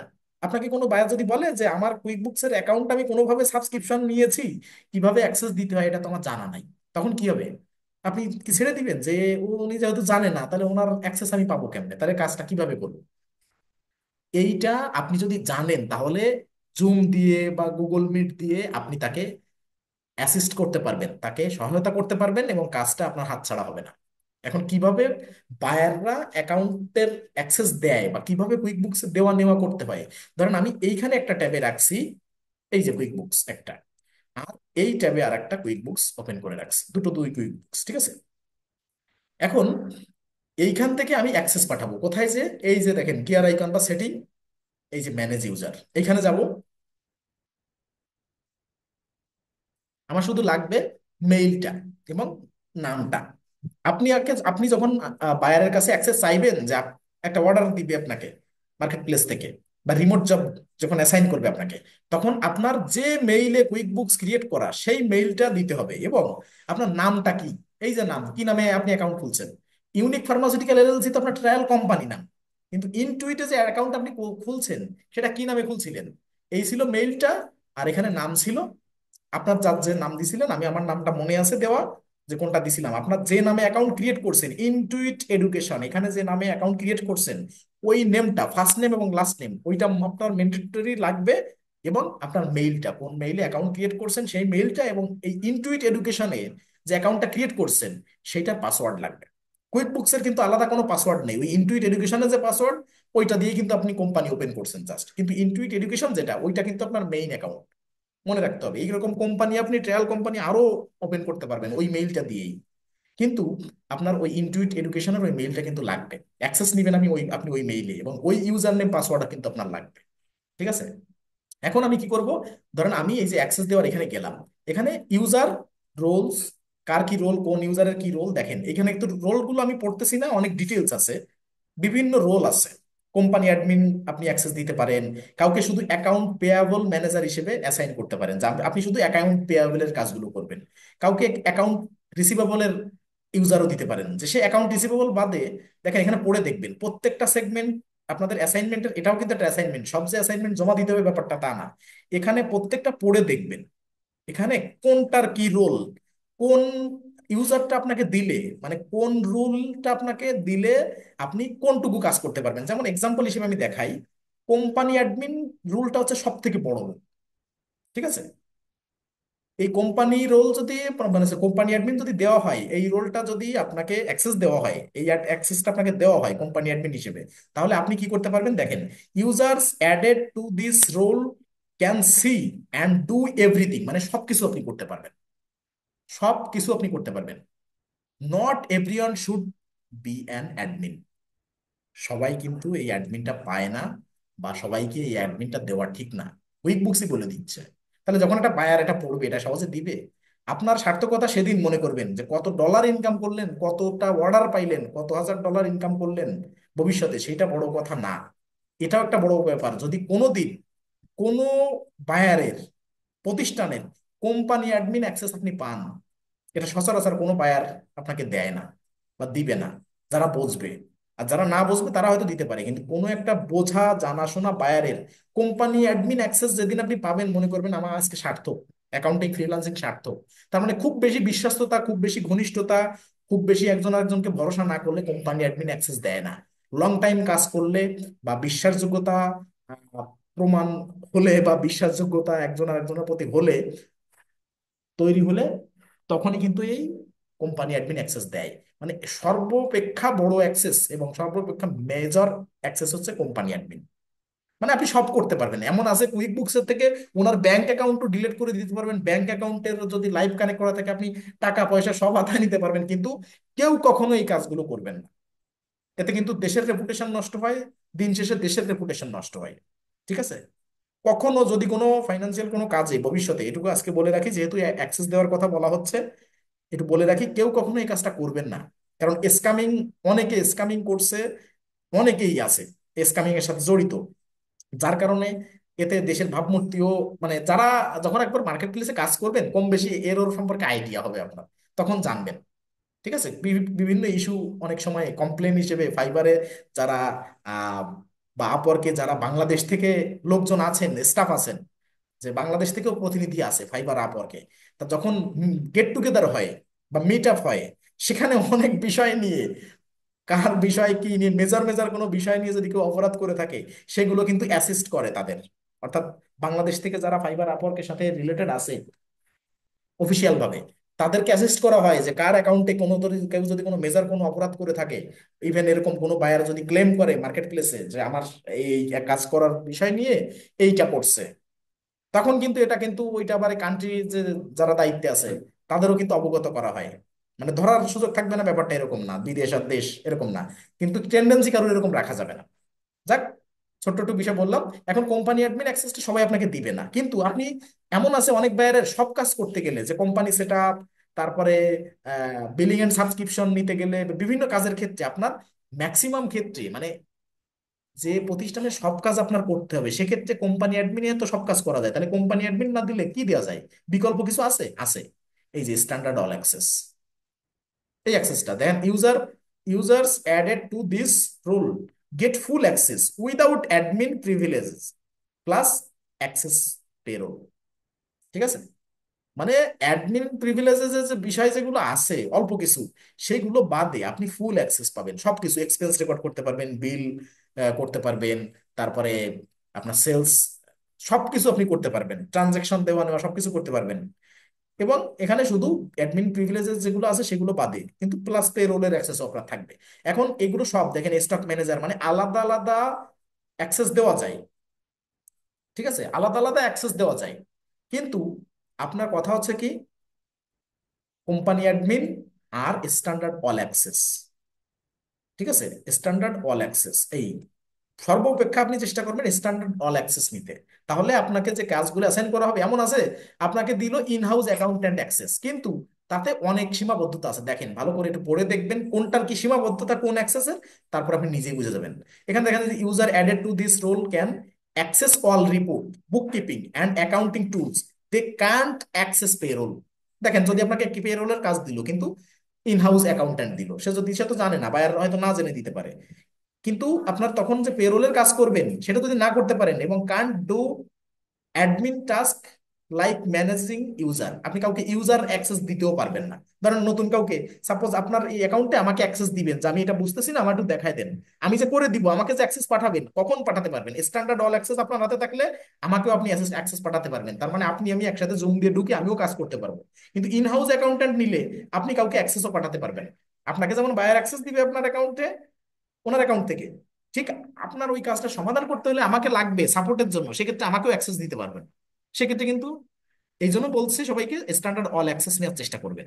এরপর আরো আছে, this role was previously called standard all access, মানে এটাকে আগে বলা হতো মানে স্ট্যান্ডার্ড অল অ্যাক্সেস। ঠিক আছে, উইদাউট পেরোল, মানে আগে স্ট্যান্ডার্ড অল অ্যাক্সেসে যেমন উইদাউট পেরোল নামে মানে দেওয়া হতো, এখন কিন্তু স্ট্যান্ডার্ড অল অ্যাক্সেসে পেরোল সহকারে দেওয়া হয়, দেখেন এই যে প্লাস অ্যাক্সেস পেরোল। আর আগে স্ট্যান্ডার্ড অল অ্যাক্সেসটা কিছুদিন আগেও ছিল, সেটা কিন্তু শুধুমাত্র পেরোল ছিল না। ঠিক আছে, এই জন্য ইনহাউস অ্যাকাউন্ট্যান্ট নিলেও সব করতে পারবেন, স্ট্যান্ডার্ড অল অ্যাক্সেস নিতে পারবেন। এখন কোন অ্যাক্সেসের কি কাজ এবং কি কি সীমাবদ্ধতা এগুলো পড়বেন। এখন অ্যাক্সেস কিভাবে দিতে হয় আমি শুধু এতটুকু দেখাচ্ছি। তাহলে ইউজার এখানে এসে অ্যাক্সেস দিব, আর রোলটা দেখলাম। আর অ্যাকাউন্টিং ফার্ম, কোন ফার্মে যদি আপনি কাজ অ্যাসাইন করেন, সেক্ষেত্রেও কিন্তু অ্যাক্সেস দিতে পারবেন। এই যে সেখানে কি করতে পারবেন, অ্যাকাউন্টিং ফার্মের মেইলে ডিরেক্ট, যে অ্যাকাউন্ট্যান্ট ইমেইল, এখানে মেইল অ্যাড্রেস দিয়ে আপনি ইনভাইট পাঠিয়ে দিতে পারবেন, আর কোনো ফর্মালিটি লাগবে না। কোনো অ্যাকাউন্টেন্ট ফার্মকে যদি আপনি কাজ দেন, কোনো বায়ার যদি কাজ দিতে চায়, ঠিক আছে, ধরেন আপনি আপনার একটা অ্যাকাউন্টিং ফার্ম আছে, আপনার ফার্মের মেইলটা দিলে এখানে ইনভাইট পাঠিয়ে দিতে পারবে। আর আমরা যেহেতু অ্যাজ এ অ্যাকাউন্ট্যান্ট হিসেবে কাজ করব, সিঙ্গেল অ্যাকাউন্ট্যান্ট নট ফার্ম, সেক্ষেত্রে আমরা কি করব, ধরেন এখানে আমি অ্যাক্সেস দিব কোন মেইলকে, আমি দেখে আসি এই যে যে এই সব মানে এই মেইলটা আমি দিতে চাচ্ছি, এইটার মেইল অ্যাড্রেস কি বা এই অ্যাকাউন্টের মেইল অ্যাড্রেস কি, আমি একটু দেখবো, দেখে আমি এই অ্যাড্রেসে পাঠাবো। ধরেন এই যে এইটা আছে মেইল, আমার মনে আছে এটার নাম এইটা আছে, ওকে 3। এখানে এসে আমি কি করব, অ্যাড ইউজার। এখানে দেখলেন, আগে একটু ব্যাকেজে দেখাই, এখানে কোম্পানি অ্যাডমিন হিসেবে কোন, প্রাইমারি অ্যাডমিন হিসেবে বা কোম্পানি অ্যাডমিন কে আছে বা প্রাইমারি অ্যাডমিন, এই যে মেইলটা আপনার যে মেইল দেখবেন এটাই প্রাইমারি অ্যাডমিন। আপনার মেইলটাই প্রাইমারি অ্যাডমিন, আপনার নামই প্রাইমারি অ্যাডমিনে থাকবে, এবং অ্যাক্টিভ, স্ট্যাটাস অ্যাক্টিভ। ঠিক আছে? এবং বিলাবল, ইয়েস, হ্যাঁ এটা বিলাবল। এখন আমি অ্যাড ইউজারে যাব। অ্যাড ইউজারে যে এখানে ফার্স্ট নেম ছিল, ধরেন ওই অ্যাকাউন্টের নাম BIRO, হ্যাঁ, এরপরে লাস্ট ANIK, মানে ওই নামেই আমার খোলা ছিল, ফার্স্ট নেম লাস্ট নেম এই ছিল। আপনার অ্যাকাউন্টের ফার্স্ট নেম লাস্ট নেম যা দিয়েছেন সেইটা বায়ারকে প্রোভাইড করবেন। ফার্স্ট নেম লাস্ট নেম দেওয়া হলো, ইমেইল কোন মেইলে খোলা ছিল। তা আমার ধরেন এখানে এই মেইলটাই খোলা, আপনার ধরেন এখানে টাইপ করা না, সাপোজ আমার এখানে টাইপ করতে হবে। আমি ধরেন টাইপ করে দিচ্ছি, হ্যাঁ, এইভাবে আপনাকে বায়ারকে দিবেন মার্কেট প্লেসের মাধ্যমে, দিলে তখন কিন্তু এই মেইলটায় অ্যাক্সেস দিতে পারবে। এখন ফাইবারে আপওয়ার্কে ডিরেক্টলি মেইল টাইপ করে দেওয়া যাবে না, বিভিন্ন টিপস ট্রিক্স আছে, সেগুলো মার্কেট প্লেসে ধাপে ধাপে আমরা জানি। শুধু মেইলটা ডিরেক্ট মেইল হোক ফোন নাম্বার হোক দেওয়া যাবে না, দিলে রেস্ট্রিকশন খাইতে হবে মার্কেট প্লেসের, এটা মাথায় রাখতে হবে। ঠিক আছে? এখন এখানে ইমেইলটা দিলাম, ফার্স্ট নেম দিলাম, লাস্ট নেম দিলাম, এই তিনটা ইনফরমেশন লাগবে। এখন রোল, এবার আসি রোলে। রোলের এখানে এসে সিলেক্টের রোল, তখন বায়ার আপনাকে দিবে এখানে, বায়ারের এইখানে আগে তো দেখেন রোল দেখে নিতে পারলো সে। এখন সিলেক্টের রোলে এসে কি কি দিতে পারবে, ধরেন in house accountant, standard all access, standard no access, মানে শুধু সব অ্যাক্সেস আপনাকে দিবে কিন্তু শুধু ভিউ করার জন্য। অডিট করে, যেমন অডিটররা ম্যাক্সিমাম ক্ষেত্রে কিন্তু স্ট্যান্ডার্ড নো অ্যাক্সেসও পায় শুধু দেখার জন্য। আবার দেখা যাচ্ছে যে অডিটররা রিপোর্ট জেনারেট করতে হয়, সেক্ষেত্রে কিন্তু স্ট্যান্ডার্ড অল অ্যাক্সেস দিতে হয়। Account receivable manager, account payable manager, ইত্যাদি ইত্যাদি। কোম্পানি অ্যাডমিন দেখেন, এই যে কোম্পানি অ্যাডমিন, ঠিক আছে, মেজর অ্যাক্সেস কোম্পানি অ্যাডমিন। আর স্ট্যান্ডার্ড অল অ্যাক্সেস এখানে থাকবে, আর ইনহাউস অ্যাকাউন্ট্যান্ট উপরে থাকবে, আর কোম্পানি অ্যাডমিন এই। আপনি সর্বোচ্চ চেষ্টা করবেন সবসময় স্ট্যান্ডার্ড অল অ্যাক্সেস, আর যদি আরো ঘনিষ্ঠতা হয় তখন কোম্পানি অ্যাডমিন চাইতে পারেন। যদি কেউ না বোঝে তাহলে দিতে পারে, আর বুঝলে সহজে দিবে না সচরাচর, আর যদি কেউ দেয় সক্ষতার বসে দিবে, বিশ্বাস করে দিবে। ঠিক আছে? এখন ধরেন আমি স্ট্যান্ডার্ড অল অ্যাক্সেস দিতে চাচ্ছি, বা আমি কোম্পানি অ্যাডমিন দিতে চাচ্ছি, ধরেন আমি কোম্পানি অ্যাডমিন দিয়ে বোঝাই। কোম্পানি অ্যাডমিন যদি দেওয়া হয়, এবার এই কোম্পানি অ্যাডমিনের কি কি রোল আছে, কি কি পারমিশন আছে, সেগুলো এখানে আসবে। কোম্পানি অ্যাডমিন রোল, পারমিশন কি কি এখানে দেখেন। View permission, sale full access, এই যে invoice, estimate, sales receipt, receive payment সবকিছু করতে পারবেন, লিস্টটা দেখেন কি কি করতে পারবেন কি কি পারবেন না। এবার এক্সপেন্সের ভিতরে এই এই যে নিতে এই বিষয়গুলো, মানে আপনারা এক একটা করে এক একটা অ্যাক্সেস দিবেন, সেইটা দিয়ে অ্যাসাইনমেন্ট করবেন, যাতে করে আপনারা বুঝলে হবে যে কোন অ্যাক্সেসে দিলে কি কি পারমিশন আমি পাচ্ছি। ঠিক যেমন এটা দেখাচ্ছি, এইভাবে আপনি একটু এক্সপ্লেন করবেন। ঠিক আছে? এক্সপেন্সে গেলাম, এবার স্টকে ফুল অ্যাক্সেস, লিস্টে, লিস্টের ক্ষেত্রে ফুল অ্যাক্সেস, কি কি list, employee, supplier, customer, currency, এই লিস্টটাই। বুক কিপিং এ full access, bank deposit, transfer, bank transaction, rules, tag, receipt সবকিছু করতে পারবেন। এরপরে এসে অ্যাকাউন্টিং এ এই যে যে বিষয়গুলো নিচে উল্লেখ আছে, আমি নাম পড়তেছি না, ফুল অ্যাক্সেস। পেরোল আছে, রিপোর্টে ফুল অ্যাক্সেস থাকবে। কিছু কিছু বিষয় দেখেন পার্শিয়াল থাকতে পারে, এই যে টাইম ট্র্যাকিং এ full access, account management full access, বাজেটে ফুল অ্যাক্সেস। এখানে পার্শিয়াল অ্যাক্সেস খুব বেশি নাই, কিন্তু দেখতে হবে খেয়াল করে যে ফুল অ্যাক্সেস জায়গা লিমিটেড অ্যাক্সেস বা পার্শিয়াল অ্যাক্সেস লেখা আছে কোথায়। কোম্পানি অ্যাডমিন যেহেতু এটা হচ্ছে সবকিছুর মেইন অ্যাক্সেস, তাহলে কোম্পানি অ্যাডমিন এই দেখলাম। আমি এখন কি করব, এখন যদি আমি এই সেন্ড ইনভাইটেশনে ওই যে রুলটা এখানে সিলেক্ট করলাম, ধরেন এইটা আমি এইটা একটু ছোট করতেছি, ডিউলেস পারমিশন, এই যে কোম্পানি অ্যাডমিন, এখান থেকে চুজ করলাম কোম্পানি অ্যাডমিন। এখন যদি সেন্ড ইনভাইট পাঠাই, এখানে ক্লিক করি, তাহলে এই ফার্স্ট নেম, এই লাস্ট নেম এবং এই মেইল যদি সবকিছু সঠিক থাকে, তো এই মেইলে ইনবক্সে একটা নোটিফিকেশন চলে যাবে। এরপরে আমি ধরেন কোম্পানি অ্যাডমিন দিব না, আমি দিব স্ট্যান্ডার্ড অল অ্যাক্সেস। এবার দেখেন লিমিটেশন, স্ট্যান্ডার্ড অল অ্যাক্সেসে ভিউ অল পারমিশনে যাই, এখানে সেলসে ফুল অ্যাক্সেস, এক্সপেন্সে ফুল অ্যাক্সেস, স্টকে ফুল অ্যাক্সেস, লিস্টে ফুল অ্যাক্সেস, কিসে কিসে পার্শিয়াল অ্যাক্সেস সেটা দেখাবো। বুক কিপিং এ ফুল অ্যাক্সেস, অ্যাকাউন্টিং এ ফুল অ্যাক্সেস। এরপর আছে কি দেখেন, পেরোলে ফুল অ্যাক্সেস, রিপোর্টে ফুল অ্যাক্সেস, টাইম ট্র্যাকিং এ ফুল অ্যাক্সেস, বাজেটে ফুল অ্যাক্সেস। এবার আসেন অ্যাড অ্যাডিশনাল পারমিশন, এই দেখেন এই যে অ্যাকাউন্ট ম্যানেজমেন্টে পার্শিয়াল অ্যাক্সেস। আর নো অ্যাক্সেস কিসে দেখেন, পার্শিয়াল মানে কি, কোম্পানি ইনফরমেশন আপনি পার্শিয়াল অ্যাক্সেস পাবেন, মানে ভিউ করতে পারবেন বা কিছু কিছু এডিট করতে পারবেন, সব এডিট করতে পারবেন না। বেসিক বেসিক যে মেজর যে বিষয়গুলো সেগুলো আপনি এডিট করতে পারবেন না, হয়তো ভিউ অনলি। আর নো অ্যাক্সেস কিসে কিসে দেখেন, অ্যাক্সেস সাবস্ক্রিপশন ম্যানেজ ইউজার, মানে কাউকে ইউজার দিতে পারবেন না, এবং কোনো সাবস্ক্রিপশন অ্যাক্সেস করতে পারবেন না বা কিনে দিতে পারবেন না। যদি কোনো বায়ার আপনাকে বলে যে আপনার অ্যাকাউন্টে সাবস্ক্রিপশন কিনে দিতে হবে, তুমি পারবা, আমার তো সাবস্ক্রিপশন নেওয়া নেই, বা রিনিউ করতে হবে, বা অন্য আরেকজনকে অ্যাক্সেস দিতে হবে, যে আমার আরেকজন অ্যাকাউন্টেন্ট আছে, বা একজন ভ্যাট ট্যাক্স, মানে ভ্যাট রিটার্ন ওনার মাধ্যমে সাবমিট করেন, ভ্যাট লয়ার বা এরকম ভ্যাট নিয়ে কাজ করেন। সেক্ষেত্রে আপনার যদি নিজের জানা থাকে যে আপনি যদি জানেন যে স্ট্যান্ডার্ড অল অ্যাক্সেস আমাকে দিলে আমি তো কাউকে অ্যাক্সেস দিতে পারবো না। এখন বায়ার আমাকে বলতেছে, আমাকে অ্যাক্সেস দিয়েছে, আমাকে বলতেছে আবার এই অ্যাকাউন্টের থেকে তুমি আরেকজনকে অ্যাক্সেস দিয়ে দাও। তা আপনি তাকে বোঝাই বলবেন তখন যে আমি তো অ্যাক্সেস দিতে পারবো না, কারণ আপনি আমাকে যে অ্যাক্সেসটা দিয়েছেন এটার স্ক্রিনশট দিয়ে দিবেন যে দেখেন এখানে নো অ্যাক্সেস, আমি ম্যানেজ ইউজার, এই এখানে যে আমি কোনো কাজ করতে পারবো না, কাউকে ইউজার পাঠাতে পারবো না। আপনি আমাকে কোম্পানি অ্যাডমিন অ্যাক্সেস দেন, তাহলে আমি অ্যাক্সেস পাঠাতে পারতেছি। ঠিক আছে, এইটা হচ্ছে বিষয়। শুধু ডিফারেন্ট দেখালাম, এরপরে প্রত্যেকটা এখান থেকে প্রত্যেকটা দেখবেন। এই যে ধরেন এখানে ধরে গেলাম, এখানে যদি যাই সেলস ম্যানেজার, এখানে দেখেন লিমিটেড অ্যাক্সেস। এই যে কোনগুলোই আপনি অ্যাক্সেস পাবেন না সেগুলো আপনি দেখতে পারবেন। এই দেখেন নো অ্যাক্সেস, অ্যাকাউন্টিং এ নো অ্যাক্সেস, পেরোলে নো অ্যাক্সেস, রিপোর্টে নো অ্যাক্সেস, নিচের থেকে সব নো অ্যাক্সেস, মানে কোনো অ্যাক্সেস এগুলো ভিজিবল হবে না আপনার সামনে। শুধু কি, এই দেখেন এক্সপেন্স থেকে শুরু করে সব নো অ্যাক্সেস।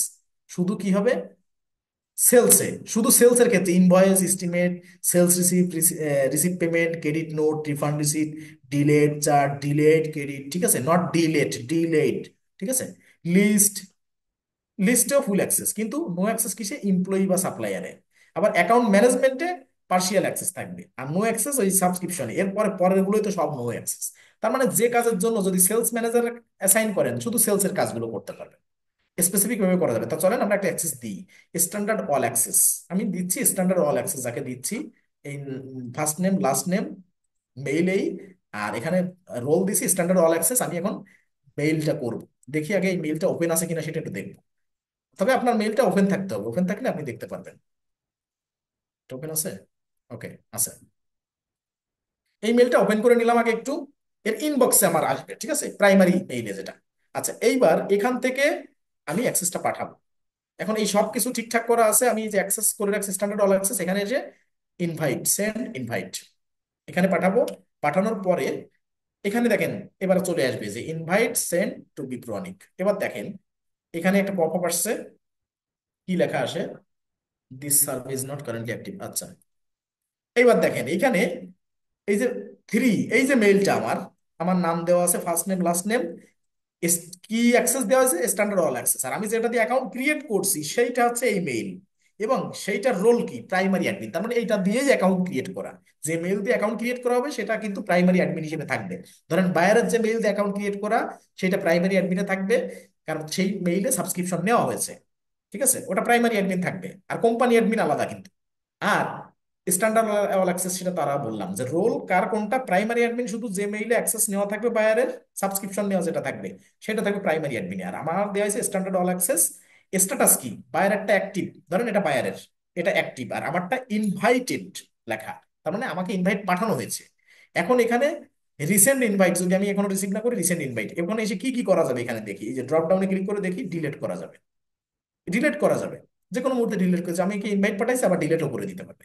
এখন একটা বিষয় বলি, যে এই যে ইনভাইটটা পাঠানো হয়েছে এই আজকে থেকে, এই মুহূর্ত থেকে ঠিক 30 দিন পর্যন্ত, যদি আমি যে মেইলে অ্যাক্সেস পাঠানো হয়েছে আমাকে, আমি যদি অ্যাকসেপ্ট করি, তাহলে সর্বোচ্চ 30 দিনের ভিতরে অ্যাক্সেস করতে হবে। উনি যদি ডিলিট করে যায় তাহলে তো এখনো ডিলিট করে দিতে পারে, কিন্তু যদি উনি যদি ডিলিট না করে ওই ইনভাইটেশনটা 30 দিন পর্যন্ত পেন্ডিং থাকবে। 30 দিনের ভিতরে যদি ইনভাইটেশন আমি অ্যাকসেপ্ট না করি, তাহলে অটোমেটিক্যালি এখান থেকে কেটে যাবে। আর উনি ডিলিট করে তো চাইলে যে কোনো সময় ডিলিট করে দিতে পারে। এখন আমি মেইলটায় যাব, এই দেখেন এই যে ইউনিক ফার্মাসিউটিক্যাল, এই যে মেসেজ আসছে, খেয়াল করেন আমার এখানে কিন্তু মেইল অ্যাড্রেসটা দেখেন, আমার এই থ্রি দেওয়া, আমার নামের পাশে বিপ্রণিক দিয়ে থ্রি দেওয়া। এখন এখানে কি লেখা, মেইলটা দেখেন, বিপ্রণিক 17th@gmail.com, মানে ওই মেইলটা অ্যাড্রেসটা has invited you to use QuickBooks. খেয়াল করেন সাবজেক্টটা দেখেন মেইলের, যে এই মেইলটা থাকবে, অর্থাৎ বায়ারের মেইলটা এই has invited you to use QuickBooks, এটা হচ্ছে মেইলের সাবজেক্ট। এখানে কোম্পানি নাম লেখা থাকবে Unique Pharmaceutical LLC via Intuit services, মানে এই মেইলটা কিন্তু ইনটুইটের পাঠানো। এখানেও কিন্তু লেখা আছে যে এই মেইলটা বায়ারের ধরেন মেইল লেখা আছে, লিখে এরপরে asked you to join the QuickBooks team for Unique Pharmaceutical LLC. এরপর আরো নিচে অনেক কথাবার্তা আছে। এখন আমরা কোথা দিয়ে জয়েন করব, দেখেন এই হচ্ছে পুরো মেইলটা, এই যে লেটস গো, সবসময় খেয়াল করতে হবে লেটস গো, লেটস গোতে ক্লিক করবো। লেটস গোতে ক্লিক করলে কি কি আসে সেটা আগে দেখতে হবে।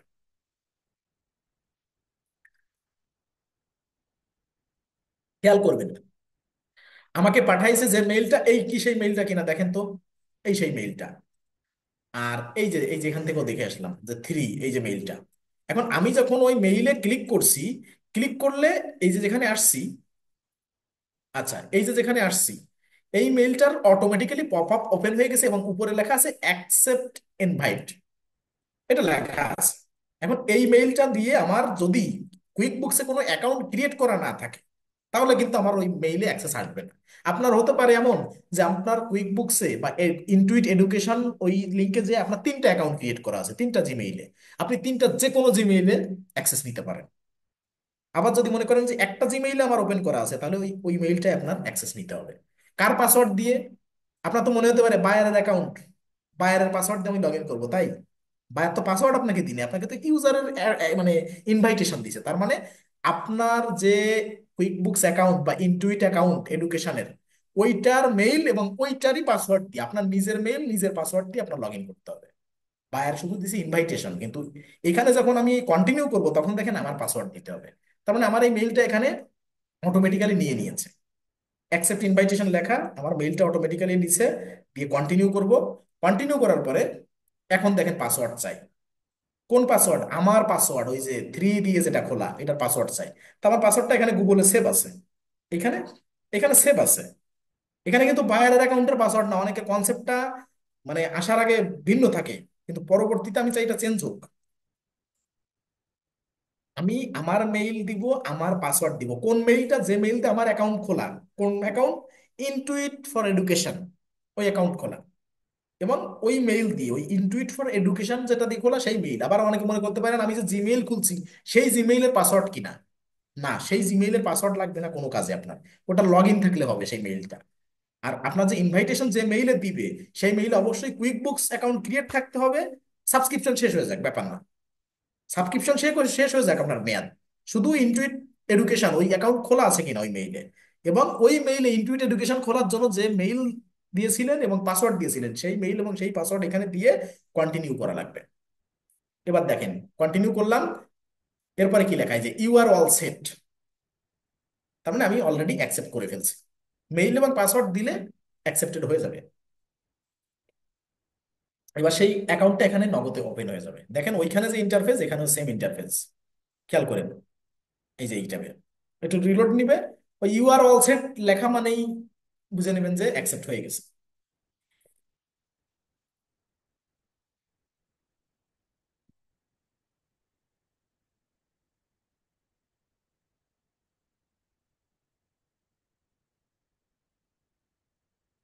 এই যে ওপেন হয়ে গেছে, ঠিক আছে। এই ওপেন হয়ে গেছে, এখান থেকে ধাপে ধাপে আমার একটু যাইতে হবে। এই যে এই পর্যন্ত সেট আপ করা ছিল, বাকি সেট আপ করা ছিল না, ওটা হচ্ছে অ্যাকাউন্টেন্ট ভার্সন। এখানে যে আমার রোল কি, এখানে ইউনিক ফার্মাসিউটিক্যালে আমার হচ্ছে এখন বুক কিপার নিচ্ছি। আমরা অ্যাকাউন্ট ক্রিয়েট করার সময় ওনার অ্যান্ড পার্টনার নিয়েছিলাম, এখন হচ্ছে আমি বুক কিপার, ঠিক আছে। বুক কিপার, এই দেখেন বুক কিপার দিলেই আরো অনেক ধাপ কিন্তু বাকি ছিল, কিন্তু আমার এখানের রোলটা কি সেইটা আমি দেওয়া মাত্র আপনার অ্যাকাউন্ট ক্রিয়েট করার সময় যেমনটা রোল আসছিল, এখানে কিন্তু জাস্ট একটা পপ আপ আসছে যে আপনার এখানে রোলটা কি। আমি বুক কিপার আর অ্যাকাউন্টেন্ট, কিন্তু আপনার কুইক বুকস অ্যাকাউন্ট খোলার সময় দিয়েছি কিন্তু ওনার, বিজনেস ওনার, ঠিক আছে। আর এখানে অ্যাকাউন্টেন্ট দেওয়ার পরে you are on your way, let's go. Okay, এবার আমার এই অ্যাকাউন্টটা আমার এখানে লগ ইন হয়ে গেছে পারফেক্টলি। এই যে ওইখানে যা দেখতে পাচ্ছেন এখন এখানেও তাই দেখেন, এইখানে, ওইখানেও যা এখানেও তাই, ওই প্রতিষ্ঠানের যে নাম এই প্রতিষ্ঠানেরও সেই নাম, সবকিছু সেম। এখানে আমরা এসে এখানে রিলোড দিব, এখনো তো ইনভাইটেড আছে, এখন রিলোড দিলে দেখবেন অ্যাক্টিভ। এখানে একটু রিলোড দিই,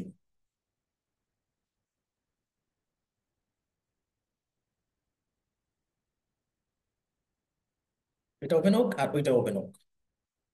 এখন দেখেন এখানে মেইল কিন্তু চেঞ্জ হয়ে গেছে আমার, অর্থাৎ বায়ারের যে ভার্সন দিয়ে খোলা ছিল সেই ভার্সনে মেইলটা এখানে। দুটোই একটু রিলোড শেষ হোক, দুটোই আমি দেখাচ্ছি। এইভাবে হচ্ছে অ্যাক্সেস দেওয়া নেওয়া করতে হয়, সিম্পল, মেইলের মাধ্যমে দিতে হবে, ঠিক আছে। একটু রিলোডটা শেষ হোক, আমি দেখাচ্ছি।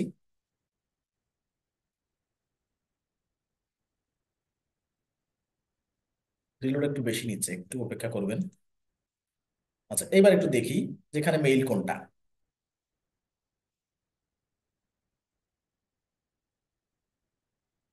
দুটো মানে অলরেডি দুটো ওপেন করা ছিল কুইক বুকস, দুইটা ট্যাবে। এই দেখেন আমার কিন্তু এখানে বাইরের মেইল না, এটা কিন্তু আমার মেইল, কিন্তু কোম্পানি অ্যাক্সেস হয়েছে কয়টা, কোনটা? ইউনিক ফার্মাসিউটিক্যাল এলএলসি, এটা কিন্তু বাইরের কোম্পানি, সফটওয়্যারও বাইরের, সাবস্ক্রিপশনও বাইরের। আমার জাস্ট আমার এই যে কুইক বুকসে আমার যে অ্যাকাউন্টটা ছিল দেখেন, ওই যে বিপ্রনিক থ্রি দিয়ে যেটা আমি অ্যাক্সেস পাঠাইছি, এই যে দেখেন এখানে কিন্তু অ্যাক্টিভ হয়ে গেছে। এই অ্যাক্টিভ হয়ে গেছে, এখন এই অ্যাকাউন্টেই কিন্তু আমি এখানে লগ ইন আছি, কিন্তু কার অ্যাকাউন্টে লগ ইন আছি? বায়ারের। তার মানে কুইক বুকসের সফটওয়্যার গুলো এরকম যে আপনার যদি কুইক বুকসের একটা সফটওয়্যার থাকে, সেটা ইনটুইট এডুকেশনে হইলেও, ইনটুইট এডুকেশনে অর্থাৎ ইনটুইট প্রতিষ্ঠানে যদি আপনার কোনো অ্যাকাউন্ট ক্রিয়েট করা থাকে, তা যে কোনো সফটওয়্যার আপনি আদান প্রদান করতে পারবেন। এটা আপনি ট্রায়াল দিবেন কিভাবে জানেন? যদি আপনি চান যে আমি একটা আমার মেইল আছে সেটা দিয়ে আমি কুইক বুকসের একটা অ্যাকাউন্ট ক্রিয়েট করছি, আমি আরেকটা মেইল ক্রিয়েট করব, যদি কারোর দুটো মেইল থাকে সে দুটো মেইলে এই সেম ভাবে আরেকটা অ্যাকাউন্ট ক্রিয়েট করে নেবেন, নিয়ে একটাতে একটা নেওয়া দেওয়া করবেন, দেখবেন এই সেম সিস্টেম ঠিক সেম ভাবে। তার মানে আপনার যদি দুটো বা তিনটা মেইল থাকে, একাধিক মেইল থাকে, সেক্ষেত্রে আপনি লগ ইন করে আপনি কিন্তু অ্যাক্সেস দেওয়া নেওয়া করতে পারেন। যাক, আজকে এই পর্যন্ত ছিল।